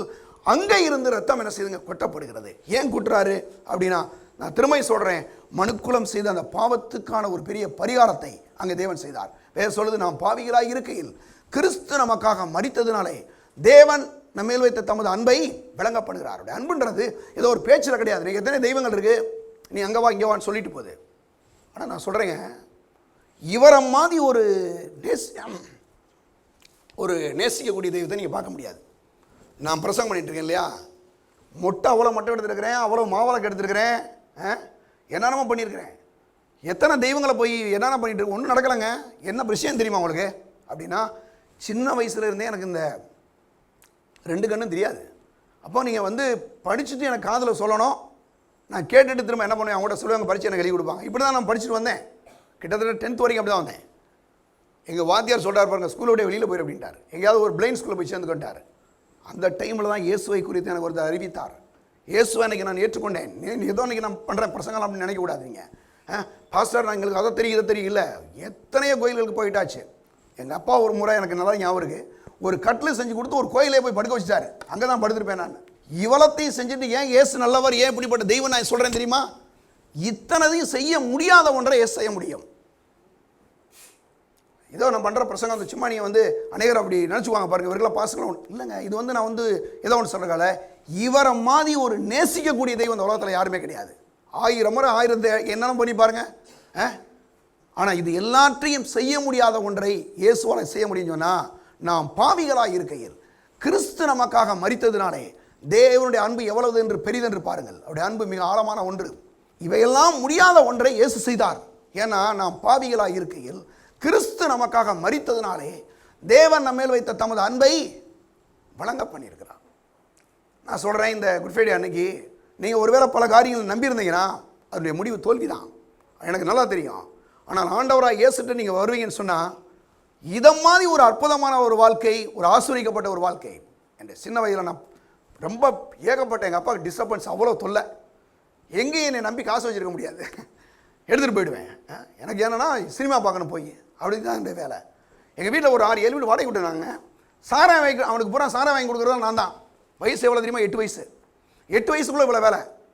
நல்ல வேலை ஆண்டவராக இயேசு என்னை சந்தித்தார் 13 வயசில். நான் சொல்கிறேங்க, இந்த இயேசு எவ்வளவு நல்லவர்ன்றதை நான் ருசித்து பார்த்துருக்கிறேன். வேறு சொல்லுது, கர்த்தர் நல்லவர் என்பதை ருசித்து பாருங்கள், அவர் மேல் நம்பிக்கையாக இருக்கிற மனுஷன் பாக்கியவான். அப்போ நான் சொல்கிறேன், எத்தனை தெய்வங்கள் இந்த உலகத்தில் இருந்தாலும் இவரை மாதிரி ஒரு மெய்யான தெய்வம் உலகத்தில் கிடையவே கிடையாதுன்னு சொல்ல முடியும். ஏன் சொல்கிறேன்னா, நாம் பாவிகளாக இருக்கையில் கிறிஸ்து நமக்காக மரித்ததினாலே தேவன் நம்மேல் வைத்த தமது அன்பை விளங்க பண்ணுகிறார். அவருடைய அன்பை மிக அற்புதமான ஒன்றுங்க. அப்போ இந்த அன்பை நீங்கள் இன்றைக்கி புரிந்து கொள்ளணும்னா, இயேசு நமக்கு அடிய விட்டார். கடைசியாக சொல்கிறேன் பாருங்கள், அவருடைய அன்பு எவ்வளோ ஆழமானது, எவ்வளோ அற்புதமானது, நம்மளை எவ்வளவாய் தேவன் நேசிக்கிறார் பாருங்கள். அவர் சொல்லப்பட்டிருக்கு, அவர் கடைசியாக பாருங்கள், அவருடைய விழாவிலிருந்து ரத்தம் வருது. எடுங்க, யோவான் சுவிசேஷம் 19ஆம் அதிகாரம் 34வது வசனத்தை நாம் பாருங்கள் சொல்கிறேன், வாசிப்போம். ஆகிலும் போர் சுவரிலே ஒருவன் ஈட்டினாலே அவருடைய விழாவிலே குத்தினான், உடனே ரத்தமும் தண்ணீரும் புறப்பட்டது. விழாவில் கடைசியாக போய் குத்துறான். இயேசு சிலுவையில் தொங்குறார். தொங்கி அவர் நம்ம வாசம் இல்லையா, அதில் என்னது எல்லாம் முடிந்ததுன்னு சொன்னார். முடிஞ்சுன்னு சொல்லும் போது அவருடைய உயிர் போயிடுச்சு. போன உடனே அவர் செத்து போனாரா இல்லைன்னு சொல்லி கண்டுபிடிக்கிறக்காண்டி என்ன பண்ணுறான், அங்கேருந்து ஒரு பெரிய ஈட்டியை எடுத்து கொண்டு வந்து அவருடைய விழாவில் குத்துறான். குத்தும் போது அங்கேருந்து என்ன வருது, கொஞ்சம் தண்ணீரும் ரத்தமும் வருது. அப்படின்னு என்னென்னா, ஒரு மனுஷன் இருக்கக்கூடிய கடைசி ரத்தமும் போயிடுச்சு. இனிமேல் ரத்தம் மனுஷனுக்குள்ளே இல்லை, அவனுடைய பாடியில் இல்லை, சரீரத்தில் இல்லைன்னா தான் கடைசி தண்ணி வருமா இல்லையா. அப்போ நல்லா கவனிச்சிங்கன்னா, ஆண்டவர் பார்த்தீங்கன்னா தம்முடைய கடைசி சொட்டு ரத்தத்தையும் நாம் ஒவ்வொருவருக்காகவும் சிலுவையிலே சிந்தினார். வேற சொல்லுது, நாம் பாவிகளாய் இருக்கையில் கிறிஸ்து நமக்காக மரித்ததினாலே தேவனுடைய அன்பு எவ்வளவு பெரிதென்று பாருங்கள். நான் சொல்கிறேன், தேவனுடைய அன்பு அது எவ்வளவு பெரிதான ஒன்று. இது அவருடைய அன்பு ஒரு அளவிட முடியாத ஒன்று. அதனால தான் நான் சொல்கிறேன், ஆண்டவராக இயேசு வந்து இன்றைக்கி நமக்காக சிலுவையில் அடிக்கப்பட்டு ரத்தத்தை சிந்தி அவர் மரித்து அவர் பாருங்கள், அவர் உயிரோடு இருந்து இன்றைக்கி இந்த இயேசு ஜீவிக்கிறார். ஒரு பையனுக்கு ஒரு அப்பா, அவங்க அப்பாவுக்கு ரொம்ப பெயிண்டிங் பற்றி நல்லா புரியுமா பாருங்கள். பெயிண்டிங்னா நல்ல படம், ஓவியம், நிறைய காஸ்ட்லியானதெல்லாம் வாங்குறது. இன்றைக்கும் கூட பல நாடுகளில் வந்து எல்லாம் வாங்குகிறாங்க. அப்படி வாங்கும்போது அதில் வந்து திடீரென்று அவருடைய மகன், பெரிய கோடீஸ்வரர் அவருடைய மகன் என்ன பண்ணுறாராம், ஏதோ ஒரு ஆக்சிடென்ட்ல ஏதோ ஒன்று பாருங்கள் செத்து போயிட்டார். உடனே இவருக்கு ரொம்ப பிடிச்ச விஷயம் என்னன்னா, அவங்க அந்த பையனுடைய படத்தை வந்து அழகாக வரைஞ்சாராம். வரைஞ்சி அதை வச்சுட்டு அவர் கடைசி காலங்கள் ஆயிடுச்சு, அவரும் செத்து போயிட்டார். செத்து போனோடனே அப்போ அங்கே அவர் ஒரு உயிர் எல்லாம் எழுதி வச்சுருக்காரு. அப்படின்ட்டு உடனே ஒரு கொஞ்ச நாள் கழித்து அவர்கிட்ட நிறையா படங்கள் இருந்துச்சான், ஓவியங்கள், பெயிண்டிங்ஸ் பாருங்கள் நிறையா இருந்துச்சான் பாருங்கள். அதை வந்து ஏலம் விடுவாங்களாம். ஏலம் விடும்போது அந்த படத்தை வந்து யார் எவ்வளோக்கு சில நேரங்களில் சில கோடிகளுக்கெல்லாம் போயிடுமா ஒரு பெயிண்டிங் வந்து. பல ரொம்ப காலத்துக்குள்ளெல்லாம் பெயிண்டிங்லாம் எத்தனை கோடிக்கு போயிடும். அந்த மாதிரி ஏலம் விடும்போது அப்போ எல்லோரும் பாருங்கள் கேட்டாங்களாம், எல்லோரும் முதல்ல வந்து ஒரு படம் விட்டாங்களாம். அந்த படம் என்னென்னா, அந்த பெரிய கோடீஸ்வரனுடைய மகனுடைய படம். அது அந்த படத்தை ஏலம் விடும்போது சொன்னாங்களாம், இது ஒன்றும் அப்படி ஒன்றும் நல்லா இல்லையே, இந்த பெயிண்டிங் இந்த படம் நல்லா இல்லையே, இது வேண்டாம். யாருமே அதை ஏலம் கேட்கவே வரலையாம். ஆனால் மற்ற பெயிண்டிங்லாம் எடுக்கிறதுக்கு ரெடியாக இருக்கிறாங்க. அப்போது உடனே அங்கே இருக்கக்கூடிய அந்த வீட்டில் ஒரு அம்மா வேலை செஞ்சாங்களா, ஒரு வேலைக்கார அம்மா. அந்த அம்மா கோடீஸ்வரி கிடையாது, அந்த அம்மா சாதாரணமான ஒரு ஏழை. அந்த அம்மா என்ன பண்ணாங்களாம் பாருங்கள், அந்த படத்தை வந்து நான் எடுக்கிறேன் ஏலத்துக்குன்னு சொல்லிட்டு அந்த அம்மாவில் முடிஞ்ச அளவுக்கு ஒரு சின்ன அமௌண்ட்டு. மற்ற பெயிண்டிங்கெல்லாம் வெரி காஸ்ட்லி, ரொம்ப ரேட் அதிகம். ஆனால் இந்த பெயிண்டிங் வந்து ரொம்ப அதிக விலையெல்லாம் கிடையாது, ரொம்ப கம்மியான விலை தான். இதை நீங்கள் எடுத்துக்கலாம் அப்படின்னு சொன்னோன்னா அந்த அம்மா சொன்னாங்களாம், ஐயா இந்த காசை நீங்கள் வச்சுக்கோங்க, இந்த படத்தை எனக்கு கொடுங்கன்னு சொன்னாங்களாம். உடனே அங்கே இருக்கக்கூடிய வந்து அந்த லாயர் வந்தார். லாயர் தான் அதை பண்ணுறாரு, அந்த டாக்குமெண்ட்ஸ் எழுதுற அந்த லாயர் இருக்கார்ல, அவர் தான் வர்றாரு, ஏழை விடுறாரு. சொல்லும்போது சொன்னாராம், அது மட்டும் இல்லாமல் அந்த படத்தை ஏழையிடும்போது சொன்னாராம் என்னென்னா, நீங்கள் இதெல்லாம் வாங்கணும், ஆனால் இது இந்த படமே எடுக்கணும் அப்படின்ற சொன்னாராம். அதை யாருமே கண்டுக்கல. இப்போ கடைசி என்னாச்சான் பாருங்கள், அந்த அம்மா அந்த வீட்டில் வேலை செஞ்ச அம்மா சொன்னாங்களாம், நம்மளே தான் அந்த பையனை பார்த்துக்கிட்டோம், அந்த படத்தை என்ன பண்ணணும் நம்ம வாங்குவோம்னு சொல்லிட்டு இந்த அம்மா இருக்கிற காசெல்லாம் வச்சு வாங்கிடுச்சு. வாங்கின உடனே அந்த ஏழை விடுற லாயர் சொன்னாராம், ஏழை வந்து முடிஞ்சிருச்சுங்க அப்படின்னாராம். அங்கே இருக்கிறவன் பூரா கோடிக்கணக்கான ரூபாய் வச்சுட்டு உட்காந்துருக்கிறான். எப்படி முடிஞ்சிச்சு அப்படின்னு சொல்கிறீங்க அப்படின்னா, இல்லை இந்த அம்மா அந்த ஒரு படம் எடுத்தாங்க இல்லையா, அந்த படத்தை எடுக்கிறவங்களுக்கு தான் மற்ற எல்லா படங்களும் சொந்தம். அது மட்டும் இல்லாமல் பல கோடிக்கணக்கான ரூபாய்கள் சொத்து இருக்குது, அந்த சொத்துக்கும் யார் உரிமையாளர் அப்படின்னா அந்த அம்மா தான் அப்படின்னாங்களாம். அப்போ சொன்ன உடனே பாருங்கள், அந்த அம்மாக்கே தாங்க முடியல. என்ன தாங்க முடியல, நமக்கு தெரிஞ்ச ஒரு முகம், இவ்வளோ பெரிய ஒரு கோடீஸ்வரன் அந்த வீட்டில் நம்ம வேலை செஞ்ச ஒரு சாதாரண ஆள். ஆனால் இந்த படத்தை எப்படி எடுத்தோம், ஒரு அன்பு நிமித்தம் எடுத்தோம் இல்லையா. மற்றவெல்லாம் இந்த படத்தை எடுத்து எத்தனை கோடிக்கு விற்கலான்னு பிளான் பண்ணா, ஆனால் இந்த அம்மா எடுத்த படம் எத்தனை கோடிக்கு போகுது, ஒன்றும் போகாதுங்க. ஏன்னா அவன் நம்ம வளர்த்த ஒரு பையனே அந்த வீட்டில் நம்ம பார்த்துருக்கமேன்ற அந்த அன்பு நிமித்தம் அந்த படத்தை எடுத்தனால அன்பு என்ன ஆச்சுங்க, பல கோடிக்கணக்கான சொத்துகளுக்கு உரிமையாளராய் மாற்றிவிட்டது. அப்போ இன்றைக்கும் கூட நான் சொல்கிறேன், வேதம் சொல்லுது, நாம் பாவிகளாக இருக்கையில் கிறிஸ்து நமக்காக மரித்ததினாலே தேவனுடைய அன்பு எவ்வளவு பெரிதென்று பாருங்கள். அவருடைய அன்பை நீங்கள் பார்க்கும்போது நான் சொல்கிறேன், அந்த படத்தை எடுத்த மாதிரி இன்றைக்கி சொல்கிறேன், ஆண்டவராக இயேசு நமக்காக சிலுவையில் அடிக்கப்பட்டு ரத்தத்தை சிந்தி மரித்து உயிரோடு இருந்து இன்றைக்கி ஜீவிக்கிறார். அது மட்டும் அவர் மரிக்கும்போது சொன்னார், எல்லாம் முடிந்ததுன்னு சொன்னார். அப்படின்னு என்ன அர்த்தம்னா, இனிமேல் மனுஷன் செய்வதற்கு எந்த ஒரு காரியமே இல்லை, எல்லாத்தையும் நான் செஞ்சு முடிச்சிட்டேன். அப்போ இன்றைக்கி யாரெல்லாம் ஆண்டவராக இயேசுவை ஒரு மனுஷன் ஆண்டவர் என்று ஏற்றுக்கொள்கிறானோ, எப்படி அந்த படத்தை எடுத்த அந்த ஏழை அம்மாவுக்கு கோடிக்கணக்கான சொத்துகளுக்கு உரிமையாளராக மாறிச்சோ, அதே போல் ஆண்டவராக இயேசு என்னுடைய சார்பாக சிலுவையில் வந்து அடிக்கப்பட்டார், இரத்தத்தை சிந்தினார், மரித்தார், உயிரோடு எழுந்து இயேசு இன்னைக்கும் ஜீவிக்கிறார் என்று ஒருவர் ஆண்டவர் என்று ஏற்றுக்கொள்வாரே. ஆனால் நான் சொல்கிறேன், ஏற்றுக்கொண்ட தேவனுடைய பிள்ளைகள் கூட எனக்காக எல்லா விதமான பாடுகளை அவர் ஏற்றுக்கொண்டார் என்று நாம் விசுவாசிப்போமே. ஆனால் நான் சொல்கிறேன், ஒரு நாளும் வியாதியில் கடந்து கஷ்டப்படணும் அவசியம் இல்லை, தரித்திரை வாழ்க்கை வாழணும் அவசியம் இல்லை, சாபத்தில் இருக்கணும் அவசியம் இல்லை. ஏன்னா வேதம் சொல்லுது, மரத்தில் தூக்கப்பட்ட எவனும் சபிக்கப்படபடி கிறிஸ்து எனக்காக சாபமாகி நியாயப்பிரமாணத்தின் சாபத்தினை நீங்களாக்கி மீட்டு கொண்டார். தேவனுடைய கிருபை அறிந்திருக்கல, ஒரு ஐஸ்வர்யம் உள்ள இருந்தோம், அவர் நாம் ஒவ்வொரு ஐஸ்வர்யங்களாக்கும்படி அவர் நமக்காய் சிலுவையிலே தரித்திரர் ஆனாரே என்று சொல்லப்பட்டிருக்கு. இதோ உலக பாருங்க, சமானத்தை வைத்து விட்டு போற இந்த உலகம் கொடுக்குற பிரகாரம் அல்ல, என்னுடைய தேவ சமானத்தை அவனுக்கு கொடுக்குறேன்னு சொல்றாரு. ஏன்னா அவர் நம்முடைய மீது அடிக்கப்பட்டு நம்முடைய அக்கிரமத்தை நொறுக்கப்பட்டு நமக்கு சமானத்தை உண்டு பண்ண ஆக்கினை அவர் மீது வந்தது. அவருடைய தழும்புகளால் குணமாகிறோம் என்று சொல்லப்பட்டிருக்கு. ஏன்னா நமக்கு வர வேண்டிய எல்லா விதமான ஆக்கினை அவர் ஏற்றுக்கொண்டு நமக்கு இன்னைக்கு என்ன பண்ணியிருக்காருங்க, ஆசீர்வாதத்தை கொடுத்திருக்கிறார். நான் சொல்கிறேன், இன்னைக்கு அந்த படத்தை ஏழை எடுத்த அந்த அம்மா மாதிரி யாரெல்லாம் இன்னைக்கு ஆண்டவராக இயேசுவை ஏற்றுக்கொண்டோமோ அவருடைய எல்லா விதமான ஆசீர்வாதங்களுக்கு நாம் என்னவா இருக்குங்க, பங்காளர்களாக இருக்கிறோம். இந்த நாட்களிலே இயேசு நமக்காக சிலுவையில் அடிக்கப்பட்டார், ரத்தத்தை சிந்தினார், எல்லாம் முடிந்தது என்று சொன்னார். நான் சொல்கிறேன், எல்லாத்தையும் முடிச்சிட்டாரு. இன்னைக்கு நம்ம போய் ஒன்றும் செய்யணும் அவசியம் இல்லை. இன்னைக்கு ஒன்றே ஒன்று செய்யணும், எனக்காக எல்லாத்தையும் செய்து முடித்ததுன்றது நான் என்ன பண்ணுறேன், விசுவாசித்தவைகளை பெற்றுக்கொள்கிறேன் என்று விசுவாசிப்போமேனால் அவர் நமக்காய் சம்பாதித்த எல்லா விதமான ஆசீர்வாதங்களை நாம் பெற்று அனுபவிக்க முடியும். கர்த்தர் உங்களை ஆசீர்வதிப்பார். எல்லாரும் நாம் எழுந்து நிற்போம். பரலோக பிதாவே, நன்றியோடு ஸ்தோத்திரிக்கிறோம். ஆமாண்டவரே, எல்லாம் முடிந்தது என்று சொன்னீரே. ஆமாண்டவரே, எங்களுக்காக கல்வாரி சிலுவையிலே வந்து அடிக்கப்பட்ட ரத்தத்தை சிந்தி ஆமாண்டவரே கர்த்தாவே எங்களுடைய பாவத்தையும் சாபத்தையும் வியாதியும் தரித்திரத்துக்கும் ஒரு பெரிய முற்றுப்புள்ளியை நீர் வைத்திருக்கிறபடியால் நமக்கு ஸ்தோத்திரம் கர்த்தாவே.